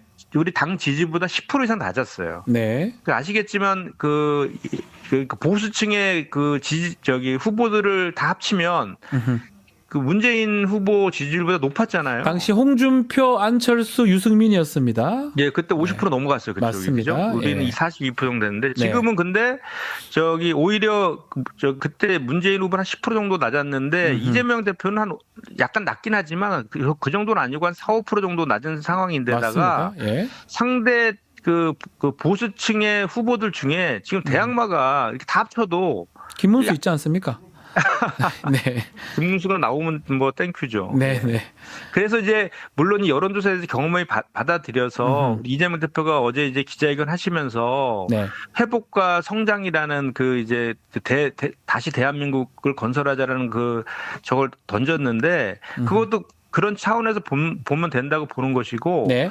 이제 그 우리가 지금 현재 해야 될 일은 좀 전에 말씀드린 것처럼 중도랑 진보층이 간망세에 있는 것들을 다시 이렇게 결집시켜야 되는 네. 그런 것들이 저희한테 숙제로 있는 거고 그런 것들을 위해서는 이런 이제 뭔가를 우리가 만들어서 내야 되는데 그 중에 하나가 어제 했던 이제 이재명 대표의 그런 실용주의. 예, 더 국민들의 먹고 사는 문제를 해결하는 것이 정치다라는 그 프레임, 회복과 성장, 그게 하나가 있는 것이고요. 예. 그 다음에는 이제 제가 이제 당의 대외 협력위원장을 맡고 있어서 예.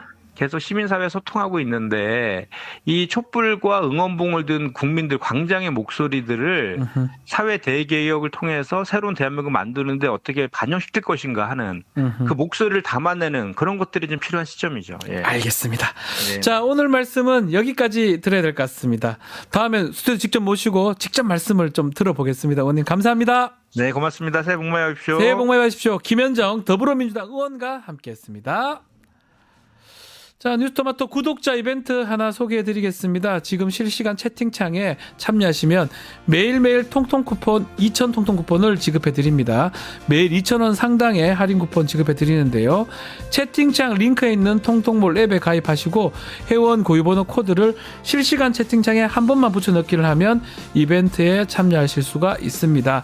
자세한 것은 실시간 채팅창 상단 고정 링크나 아래 더보기란을 꼭꼭 좀 참고를 해주시면 좋을 것 같습니다.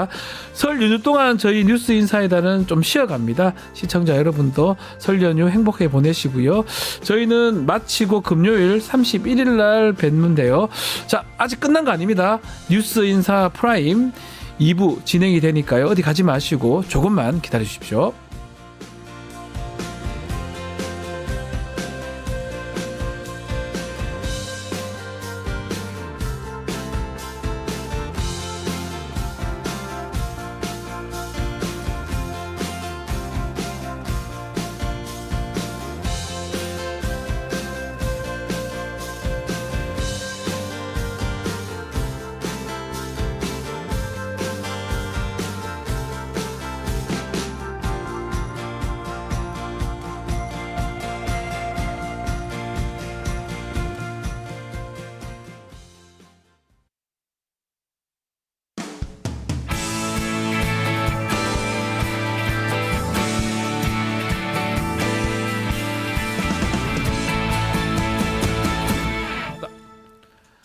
한 발 더 들어가는 고품격 시사대담 뉴스 인사 프라임 시작하겠습니다. 매주 금요일 코너 세계와 K입니다. 이 시간에는 세계 속의 한국, 또 우리가 알아야 할 세계 소식 이야기를 좀 해보겠습니다. 문희정 평론가, 일리아 교수님 함께합니다. 두 분 안녕하십니까? 네, 안녕하세요. 네, 안녕하세요. 자, 트럼프 얘기를 좀 하긴 해야 되는데 이전에 가디언에 지금 기고된 사설 하나 짚고 넘어가겠습니다. 기고문 보니까 대통령이 일으킨 한국 민주주의의 위기를 한국 국민이 구했다. 이렇게 표현했더라고요. 일단 평론가님부터 네. 어떻게 보셨는지요? 네, 김영미 영국 에든버러 대학교 한국과학센터 소장님께서 기고한 건데요. 사실 한국 민주주의의 위기, 근데 이거는 뭐 전 세계적으로 민주주의가 위기에 처할 수 있는 네. 그 상황은 얼마든지 벌어질 수 있는 항상 거잖아요. 벌어질 수 있죠. 그렇습니다. 예. 그리고 그렇게 민주주의 시험대에 올라 있는 나라들이 굉장히 많은 게 현실이고요. 자, 이 상황에서 제가 봤을 때 김 소장님은 그 이야기를 하고 싶었던 것 같아요. 전 세계가 그런 상황에 처해 있지만 한국이 유독 돋보이는 이유가 이 모든 상황에서 헌법적 절차 시스템이 굉장히 잘 작동을 하고 네. 있을 뿐만 아니라 소위 계엄군에 속해 있던 군, 경찰 조차도 본인들이 할 수 있는 가장 그 적극적인, 그러니까 우리가 국민들이 봤을 때는 소극적으로 보이지만 그들은 그들의 입장에서 가장 적극적인 저항을 한 거거든요. 그런 것들을 통해 가지고 민주주의 회복력을 엄청나게 보여주고 있다. 그러니까 시민이라는 게 단순히 나와서 장갑차를 막고 군인들을 막았던 사람들만이 시민이 아니라 군복을 입고 있고 경찰복을 입고 있지만 그들 역시도 군복을 입은 시민이고 경찰복을 그러니까요. 입은 시민들이잖아요. 그래서 그 시민들의 민주주의에 대한 열망이라든지 그걸 실현해내는 회복력에 대해서 엄청나게 많이 부각시킨 것 같아요. 저는 이게 되게 중요하다고 생각했던 네. 문제가 딴 게 아니라 우리가 왜 민주주의 역사를 사실 이야기할 때 한국은 그 역사가 짧다라고 표현을 참 많이 하거든요. 그렇죠. 우리 시민들 스스로 민주주의 의식 자체를 고양시키는 기간 자체가 짧았기 때문에 여러 가지 문제를 내포하고 있다라고 이야기를 했는데. 왜요? 프랑스는요. 프랑스 혁명이 언제입니까? 1789년이에요. 9년이죠. 그렇죠. 예. 미국, 프랑스 미국은 뭐 그렇다 치더라도 유럽의 많은 국가들이 민주주의가 얼마나 오래됐습니까? 맞습니다. 그러니까요. 그런데 되게 희한한 게 그렇게 상대적으로 짧은 시간 동안 민주주의를 누린 시민들이 네. 오히려 맞아요. 가장 민주적인 방식으로 이 그러니까요. 위기를 극복하고 있다라는 걸 부각시킨 거죠. 어떠한 유혈 사태 하나 없이 민주적 절차, 우리가 예정한 법치에 따라서 해결하고 있는 그렇습니다. 모습, 네. 국민들이 구했다. 러시아에서도 이 상황을 좀 보고 있습니까? 러시아하고 조금 다른가? 어떻게 봐야 됩니까? 보도는 하는데 네. 당연히 뭐 세계 코너 뉴스에서는 다 보도를 하는데 이 집중해서 보도를 하는 것도 아니고 또 러시아 입장에서는 이런 뉴스를 왜곡해서 보도를 해야 하는 상황이기 때문에 그렇죠. 만약에 러시아에서 이걸 잘했다고 하기에는 좀 어렵죠. 그렇죠, 당연히. 예. 그러니까 예. 대통령을 탄핵시킬 수 있는 것 자체가 당연히 러시아에서 보도하면 안 되기 때문에 그렇죠. 이제 민주주의니까 이런 혼란이다. 혼란. 네. 예, 질서를 유지 못한다. 예. 민주주의이기 때문에. 어허. 그래서 민주주의가 안 된다라는 그런 뉘앙스로 많이 보도하고 있죠.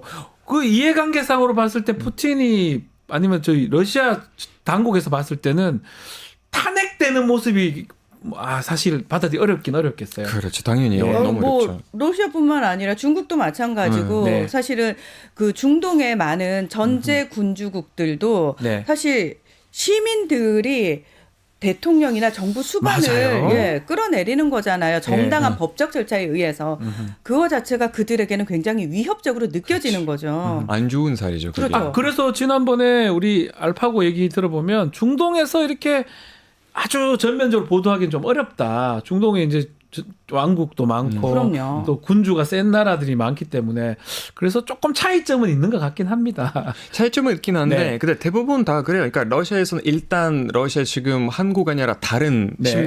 훨씬 더 심각한 문제들이 있어서 그렇죠. 한국을 집중하지는 않고요. 예. 네, 한국에 대한 뉴스를 보도해도 네. 거의 대부분 이제 그러니까 네거티브한 뉘앙스로 많이 보도하고 있죠. 네, 여기 댓글에 중립을 박았다 러시아 언론은 이렇게 표현을 해주고 있습니다. 예, 뭐 그럴 수 있겠죠. 자, 오늘 트럼프 취임 얘기를 좀 직접 중점적으로 좀 해봐야 될 것 같은데, 트럼프는 뭐 정말 취임식 때부터 강폭 행보입니다. 행정명령을 그냥 뭐 어마어마하게 지금 쏟아냈는데 이게는 어떻게 봐야 됩니까? 아니 근데 이거 너무 본인이 뭐 예고해야 예견됐던 너무 예견됐던 에라. 그렇죠. 예. 일단 anything but 네. 바이든이잖아요. 맞아요. 근데 일기 때 기억을 떠올려 보면 노 바이든, 노 오바마, 오바마. not 네. 오바마였거든요 그때는. 그러니까 그건 충분히 너무 예측 가능했어요. 그래서 첫날 나 취임하면 하루만 독재자가 될 거야라고 얘기를 했고, 나 첫날에만 행정명령 뭐 100개 준비하고 있어 뭐 이런 얘기 이미 나왔었는데 네. 아니나 다를까 바이든의 행정명령 78개부터 바로 철회시켰고요. 잘시켰어. 그리고 트럼프라는 사람이 이 사람이 리얼리티 쇼를 오랫동안 하다 보니까 쇼맨십이 몸에 정말 확실히 배어 있는 사람이잖아요. 맞아요.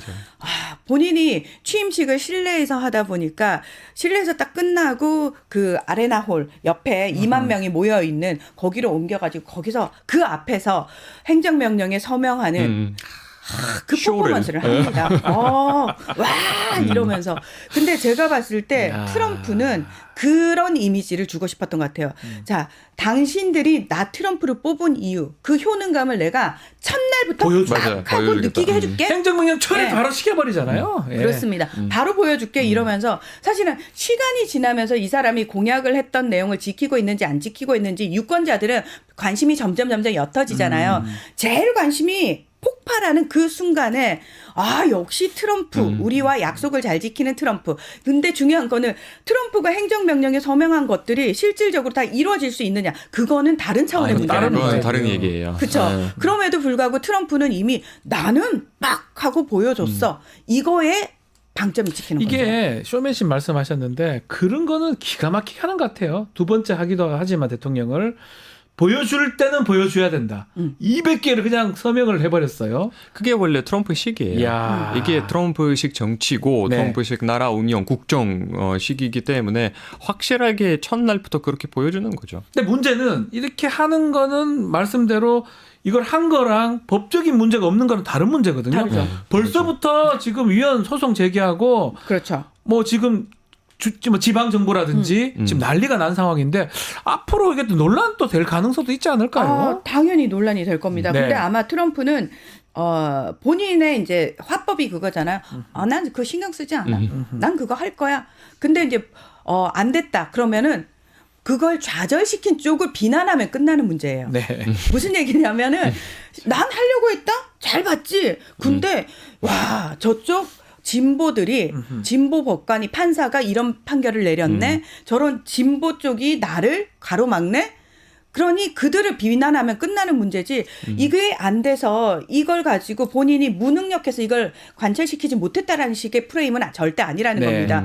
그리고 사실 트럼프가 약속했던 게 본인의 개인 의제와 사실은 미국 차원의 의제는 약간 달라요. 네. 무슨 얘기냐면 본인이 최우선시하는 의제들은 본인에게 이득을 경제적 이득을 가져다 줄 수 있는 부분이 최우선 의제인데 어쨌든 본인이 계속 내세우는 건 미국 우선주의, 미국의 이익이라고 얘기를 하잖아요. 미국의 황금 시대가 시작됐어라고 얘기를 하면서 내가 하는 건 다 미국을 위해서 하는 거야라고 미국의 의제부터 내놓는데 그게 첫 번째가 이민 문제였잖아요. 네. 아니나 다를까 남부 국경지대 비상사태 선포를 하면서 불법 이민자라 할지라도 미국 땅에서 그 자녀가 태어나면 그 아이한테는 영주권, 시민권을 줬단 말이죠. 네. 그렇죠. 그런 출생 시민권 제도부터 바로 폐지시켜 버리는데 중요한 건 수정헌법 14조에 이거는 명백히 박혀 있는 내용이에요. 네. 헌법 위반일 수 있겠네요. 당연합니다. 그래서 그것과 관련해서 민주당이 장악하고 있는 그 주 정부들에서는 벌써 소송을 걸었죠. 예. 자, 앞으로도 뭐 이런 것들이 계속 논란이 국가적으로 미국 국가적으로 될 것 같은데 행보 하나씩 좀 짚어보면 사면을 뭐 취임하자마자 그 폭동 가담했던 1,500명 사면을 했어요. 공화당 내부에서도 이건 좀 심하지 않냐 이런 얘기도 있는 것 같고 일종의 또 편가르기 아니냐 자기 편만 싹 봐주는 그런 모습인데 어떻게 보셨습니까? 또 앞으로 이거 어떻게 될 것 같습니까? 그러니까 저는 그게 제일 위험하다고 봤어요. 네. 그러니까 나머지 것들은 뭐 경제와 관련 건들이든가 아니면 뭐 이민과 관련 것들은 같은 경우는 이제 헌법에 의존하는 거기 때문에 그거는 안 될 거고 네. 이미 제가 지금 여기 오면서 뉴스를 보는 게 시애틀에서 한 판사가 그거 중지를 시켰어요. 벌써요. 네. 예. 이미 그 시행을. 근데 이 사면을 주는 게 특히 이제 2021년에 그 카피털 힐에서 일어났던 그 네. 폭동의 사면을 그게 정말 심각한 미국의 민주주의 훼손이고 그게 너무 위험한 거예요. 특히 네. 지금 우리가 대한민국에서는 굉장히 안 좋은 사례이기도 하죠. 네. 우리가 그렇죠. 똑같은 사건이 일어났기 거의 때문에 유사한 거의 것 많이 같은데. 유사한 사건이 일어났기 예. 때문에 그래서 그게 제일 위험하다고 봐요 제가. 그러니까 나머지 것들은 뭐 그린랜드에 대한 요망이라든가 파나마 운하에 대한 요망이라든가 이거는 말에 불과하기 때문에 크게 우리가 신경을 안 써도 되지만 실제로 폭동을 일어난 범죄자들을 전과자들을 사면하는 게 말이 안 되는 거예요. 그것도 정치범도 아니고 네. 어떤 정치 의견 다른 의견 때문에 감옥 간 사람들이 아니잖아요. 폭동이잖아요. 그렇죠. 폭동이죠. 예. 그래서 그런 사람들을 사면하는 게 정말 심각한 범죄라고 얘기를 하는 거예요. 그러니까 그 정치를 잘못 세운 그거는 아주 심각한 부분입니다. 아니 네. 이게 그 민주주의가 단순히 어떤 가치만으로 자 우리 민주주의가 좋으니까 다 같이 의논해서 해요라는 거는 너무 원론적인 얘기고 그게 현실적으로 사실은 통하지 않잖아요. 모두가 그 가치에 동의하지 않으면 네, 그 맞아요. 민주주의는 금방 깨어져요. 그래서 모두가 동의하지 않을 수 있다라는 걸 전제로 그건 너무 당연한 전제니까 그 전제를 보완하기 위해서 법치 시스템, 법적인 맞아요. 시스템이 네. 보완을 사법이 해주는 있는데. 거거든요. 네. 같이 네. 가야 되는 네. 거죠. 근데 예. 트럼프가 어떤 시그널을 보내냐면 자 나를 지지하기 위해서 그 어떤 혐오와 차별과 폭동을 일으켜도 니들은 다 용서될 거야.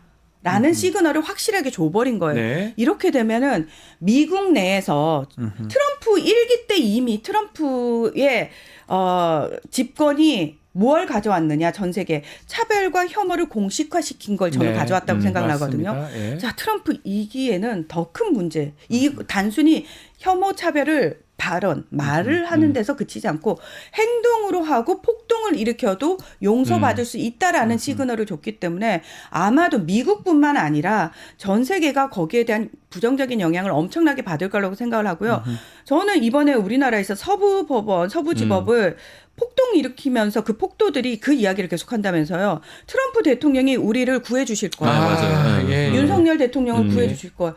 저 그 말에 되게 충격을 받았거든요. 그러니까요. 트럼프가 우리의 대통령입니까?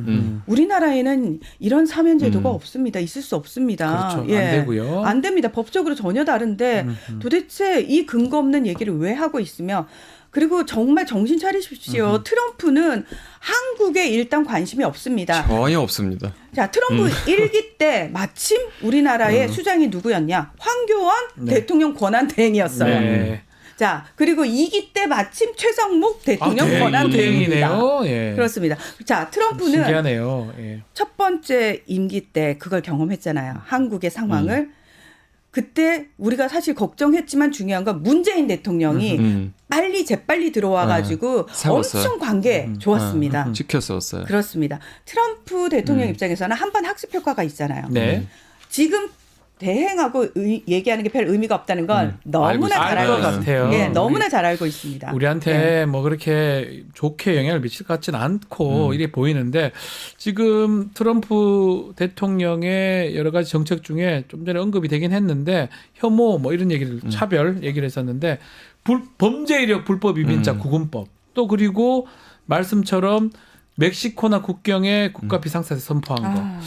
이게 사실은 강력해 보이긴 합니다. 강력해 보이긴 한데 네. 제 생각으로는 이것도 안 될 확률이 높다고 안 봐요. 된다. 일기 예. 때 이거 잘 안 됐었고 지금도 안 될 확률이 너무 높고 네. 이거는 미국 헌법과 부딪히는 부분이기 때문에 좀 전에 말씀했죠. 트럼프가 예. 시행령으로 한다고 해서 이제 뭔가 강력하게 어떻게 대처할 수 있는 부분이 아니에요. 이게. 쉽진 않을 것이다. 네. 근데 이제 아마도 트럼프 지지자들이 백인의 저학력층의 노동자층이다 보니까 그들이 그들이 자꾸 그 얘기를 하는 거예요. 불법 이민자 때문에 범죄율도 높아졌고 내 일자리도 없어지고 내 임금도 계속 깎이고 이런 식의 얘기를 하고 그들에게 보여주기 위한 어떤 제스처를 취해야 되기 때문에 트럼프는 강하게 이 이야기를 하고 있는 건데요. 중요한 거는 바이든 정부 들어서 정말 끔찍한 지옥 같은 나날을 보냈다 뭐 이런 식의 이야기를 하면서 바이든 행정부가 이민 당국을 세워가지고 이제 어플리케이션 같은 것들을 만들어가지고 사람들이 이제 이민 오고자 하는 사람들이 미리 예약을 걸어가지고 가서 인터뷰를 하고 거기서 통과가 되면은 이민이 허락되는 승인되는 이런 시스템이 있었는데 이 시스템을 본인 취임 첫날부터 다 없애버렸어요. 그러니까 다 없애버렸어요. 그러니까 예약을 걸어놨던 사람들은 더 이상 그 어플리케이션에 접속이 안 되는 거예요. 그리고 거기에 근무하던 고위직들 다 잘라버렸거든요. 이 문제는 사실 앞으로도 두고 계속해서 미국 내부의 혼란의 상황으로 밀어넣겠지만 중요한 거는 이걸 또 통해 가지고 트럼프는 외교적 또 정치적으로 이용하는 부분이 있을까? 항상 그렇잖아요. 네. 트럼프가. 내부 본인 지지자들을 향한 어떤 제스처이기도 하지만 외부, 그러니까 본인의 나라, 미국에 이렇게 이민자들을 많이 보내는 나라들을 향한 어떤 선전포고이기도 하거든요. 그러면 그 나라들하고도 이민 문제 말고도 다른 뭐 경제적인 문제라든지 협상할 거리들이 있잖아요. 그러면 요게 또 하나의 협상 카드가 된다는 거예요. 레버리지로 이용하려고 하는 것 같아요. 자, 우리 관계된 얘기가 김정은 얘기인데 취임식에 좀 주목을 끈 게 김정은 언급입니다. 공식적인 건 아니지만 공식적으로 북한을 핵보유국으로 좀 인정했다고 봐야 됩니까? 어떻게 보십니까? 트럼프가 그렇게 생각하고 있죠. 그러니까 사실상 그렇기도 하지만. 근데 이번에는 트럼프가 만약에 김정은이랑 만난다고 해도 뭔가의 결사가 될지는 잘 모르겠습니다. 이번에는 이제 김정은은 전혀 다른 위치에 있고 또 뒤에 바로 푸틴이 있기 때문에 푸틴도 있어요. 그래서 김정은이 훨씬 더 자기 입장이 세다고 생각하고 강력하다고 생각하고 있기 때문에 이런 협상하는 자리가 훨씬 더 어려울 거예요. 이 지금 트럼프는 자신은 김정은하고 매우 친하다, 우호적이고 잘할 수 있다, 반길 것이다, 뭐 이러는데 트럼프가 북한은 어떤 구상을 갖고 앞으로 할까요? 그 얘기 나왔잖아요. 그는 콘도 역량을 가지고 있고. 그다음에 많은 해안선이 있어 북한에는. 요게 핵심이에요 사실은. 그러니까 트럼프가 하는 말이 그냥 아무 말이나 하는 것 같지만 아닙니다. 다 계산된 발언인데요. 그러니까 트럼프 1기 때도 그 얘기가 나왔잖아요. 북한이라는 곳이 트럼프 사업가의 입장에서 봤을 때 뼛속까지 사업가인 트럼프 입장에서 봤을 때 블루오션이에요. 블루오션. 블루오션이에요. 무궁무진하죠. 그런 기회. 그러니까 여기를 그동안은 와 이렇게 좋은 걸 중국이 선점하고 있었어? 그런데 이제 김정은을 딱 만나보니까 이 사람 나랑 사업적으로 말이 되겠는데라는 생각이 드니까 3번을 만난 거 아닙니까? 토탈 3번을 만났잖아요. 퍼포먼스를 해가면서 쇼를 해가면서. 그래서 이번에도 저는 트럼프가 딴 게 아닙니다. 트럼프의 개인 의제에서 가장 아쉬운 부분은 북한이었어요. 존 볼튼 국가안보보좌관이 하노이에 와가지고 귓속말 샥샥샥 하면서 하노이 노딜로 끝났잖아요. 그때 사실은 존 볼튼으로 대표되는 미국 대북 강경파가 트럼프를 움직여가지고 노딜로 끝나게 만들었는데 자 트럼프는 자기 임기 끝나고 나서 실패라고 생각하고 있어요. 제일 화가 났던 게 그거였어. 내가 속았다. 내가 당했다. 게다가 존 볼튼이 본인의 회고록에 트럼프를 엄청 비판하는 글을 썼잖아요. 트럼프가 딱 취임하자마자 뭘 했냐면 볼튼이 이란으로부터 살해 위협을 받고 있어서 바이든 정부가 경호를 해줬거든요. 그 경호부터 없애버렸어요. 경호 해제했죠. 예. 네, 그 정도로 볼턴에 대한 맞아요. 분노감이 컸다는 거예요. 이건 뭘 의미하느냐? 나는 어떻게든 이번 임기에서는 북한 내에 반드시 사업적 진출을 하겠어. 그런데 의지는 상황이 있죠. 달라진 거죠. 네, 달라진 거죠. 상황이 달라졌지만 중요한 건 어쨌든 트럼프의 최고의 관심은 그 부분이고 뉴클리어 파워라고 하는 핵 보유국이라는 표현은 사실은 우리는 인정하지 않았고 국제사회에서는 공식적으로는 그렇게 얘기하지 않았지만 이미 북한이 핵 무기를 가지고 있다라는 건 암묵적으로 다 알고 있어요. 다 알고 있는 네. 상황이었던 거예요. 그냥 그거를 미 국방부 지명자도 그렇게 표현을 했고 트럼프도 공식적으로 그렇게 표현을 했거든요. 자, 우리라든지 일본 입장에서는 이제 여기서 뭐가 달라지느냐. CVID라고 해서 1기 때는 완전히 완전하고 검증가역하며 불가역적인 예, 그런 핵 폐기를 이야기했다가 핵 보유국이라고 얘기를 했네? 그럼 핵 폐기 북한이 안 받아들일 게 뻔하잖아요. 그렇죠. 그러면은 예. 군축 또는 그렇게 공결. 가겠죠. 예. 이제 목표 단위가 낮아지는 낮아지겠죠. 맞아요, 그렇죠. 자, 그러면 지금 뭐 러시아 얘기, 푸틴 얘기도 했으니까 좀 또 이어가면 어떻게 될까요?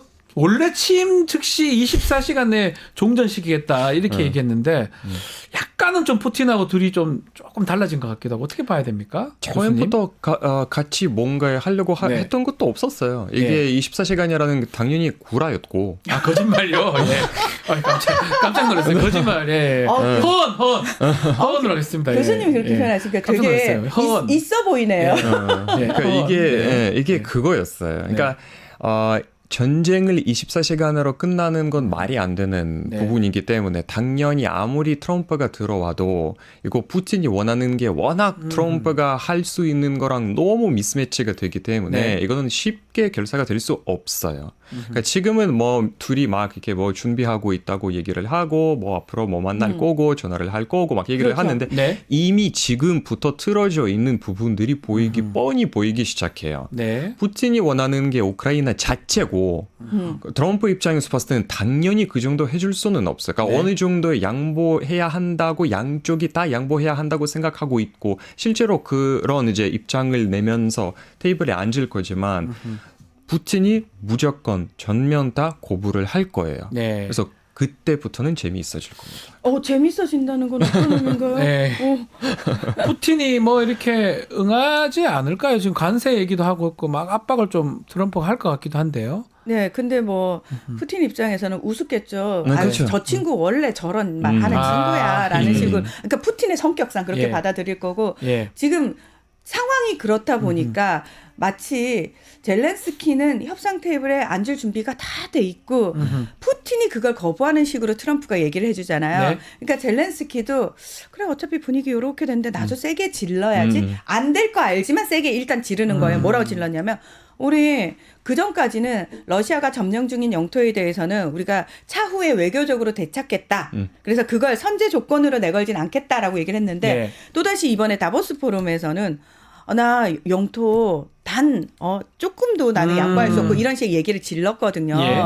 그건 뭐냐면은 젤렌스키 입장에서도 결국은 협상 테이블에 앉겠지만 트럼프가 자기보다는 푸틴의 입장을 더 많이 배려해 줄 거라는 걸 너무나 알고 예상하고 있다는 있는 거죠. 상황에서 예, 예. 그래도 내가 조금 더 얻어낼 수 있는 것들을 얻어내기 위해서 젤렌스키도 본인이 원래 욕심내고 있는 것보다 더 세게 말을 하고 있는 거죠. 네. 네. 그건 전략적인 얘기죠. 그러니까 전략이 전략적이다, 항상 이거는? 딜의 전략이죠. 그렇죠. 그러니까 내가 전략이죠. 실제로 받아들일 수 있는 것보다 훨씬 더 세게 불렀다가 세게. 그렇죠. 예. 나중에 이제 협상하는 거죠. 예. 그렇죠. 자, 그리고 우리 트럼프 얘기할 때 일론 머스크를 빼놓으면 안 되는데 이 얘기를 좀 해야 될 것 같습니다. 지금 대규모 AI 인프라 투자 관련해서 조금 말이 달라졌던 것 같아요. 저 돈 없는 쪽에서 끼어들었네. 뭐 이런 거의 균열이 좀 일어나는 거 아니냐, 두 사람. 트럼프하고 머스크 사이에. 어떻게 보십니까? 두 사람 관계 괜찮은 겁니까? 아직까지는요. 아직까지는. 왜냐면은 저는 그 트럼프와 머스크 관계를 보면서 무슨 생각을 했냐면은 이번에 그 이스라엘 하마스 중동 특사 보내가지고 휴전 끌어낼 때도 네. 제가 느꼈던 건데 예전에 시진핑이 2012년에 처음에 정권을 잡아가지고 본인의 라이벌들을 숙청하면서 시스템을 자기처럼 그러니까 친 시진핑으로 바꿔야 되잖아요. 네. 그때 이용했던 게 누구냐면 왕치산이라고 본인의 최측근을 기율위원회 위원장으로 딱 앉혀가지고 부정부패로 다 숙청을 하거든요. 네. 그러니까 저는 트럼프가 항상 독재자들을 좋아하고 참 부럽다라는 얘기를 정말 많이 했었는데 네. 그들의 방식을 저는 차용하고 있다고 생각해요. 잘 보고 한다는 거네요. 네. 예를 들면은 네. 머스크라든지 중동 특사라든지 그렇게 왕치산처럼 시진핑에게 왕치산처럼 본인이 직접 칼질 안 하고 앞에 내세워가지고 그들이 앞에서 칼질을 해서 싸움을 해서 본인한테 유리하게끔 상황을 만들고 있는 거죠. 머스크가 아직까지는 트럼프 입장에서는 굉장히 유용합니다. 아, 그 맞아요. 역할을 할 그렇죠. 사람으로. 네. 예. 트럼프 입장에서. 트럼프 그렇죠. 입장에서. 기업가들을 일단 트럼프가 딱 앞장서가지고 기업가들 정리했잖아요. 네. 그다음에 틱톡 그 CEO도 머스크한테 바로 그러니까요. 예, 줄대가지고 네. 줄대가지고 했잖아요. 그러니까 트럼프 입장에서는 아직까지는 머스크가 굉장히 소용이 있을 것이다, 유용할 것이다. 당분간은 쭉 간다 뭐 이렇게 보시네요. 교수님도 네, 한번, 당분간은 일단은 여기에서 그러니까 머스크가 트럼프에 대해서 어떻게 생각하는지가 중요하진 않고 네. 여기는 아무래도 모든 권력은 트럼프에 트럼프가 갖고 트럼프가 있으니까. 있으니까. 예. 트럼프가 결정하겠죠. 그러니까 머스크가 필요할 때까지만 머스크를 쓰고 그렇죠. 예. 그게 정답이네요. 네, 필요할 때가 계속 쓸 것이다. 당연하죠. 그러면서 이제 그 트럼프 특유의 방식 있잖아요. 제 배신자야라고 하면서 갑자기 네. 말 한마디면 끝나는. 네, 끝나는 네. 거고. 예. 네, 그때는 끝나는 거고. 지금은 그런 단계는 아닌 것 같다. 그래서 네. 트럼프 측근들 만났다고 우리 정치인들 엄청나게 자랑하고 페이스북에 올리시잖아요. 네. 그거 여러분 하나도 의미가 없습니다. 트럼프는 무조건 본인이 직접 만나서 직접 결정하는 사람입니다. 본인이 직접 판단하고 결정한다고 합니다. 자, 오늘은 여기서 마무리를 해야 될 것 같습니다. 문희정 평론가, 일라 교수님 두 분 감사합니다. 네, 고맙습니다. 감사합니다. 자, 뉴스인사 프라임 이제 마쳐야 되는데요. 생방송 라이브 끝나고 다시 보기도 가능합니다. SNS 홍보도 부탁드리고요. 댓글 참여도 기다리고 있겠습니다. 저희는 명절 연휴 끝나고 다음 주 31일이죠. 그때 다시 찾아오도록 하겠습니다. 시청자 여러분 새해 복 많이 받으시고 새해 다시 뵙도록 하겠습니다. 감사합니다.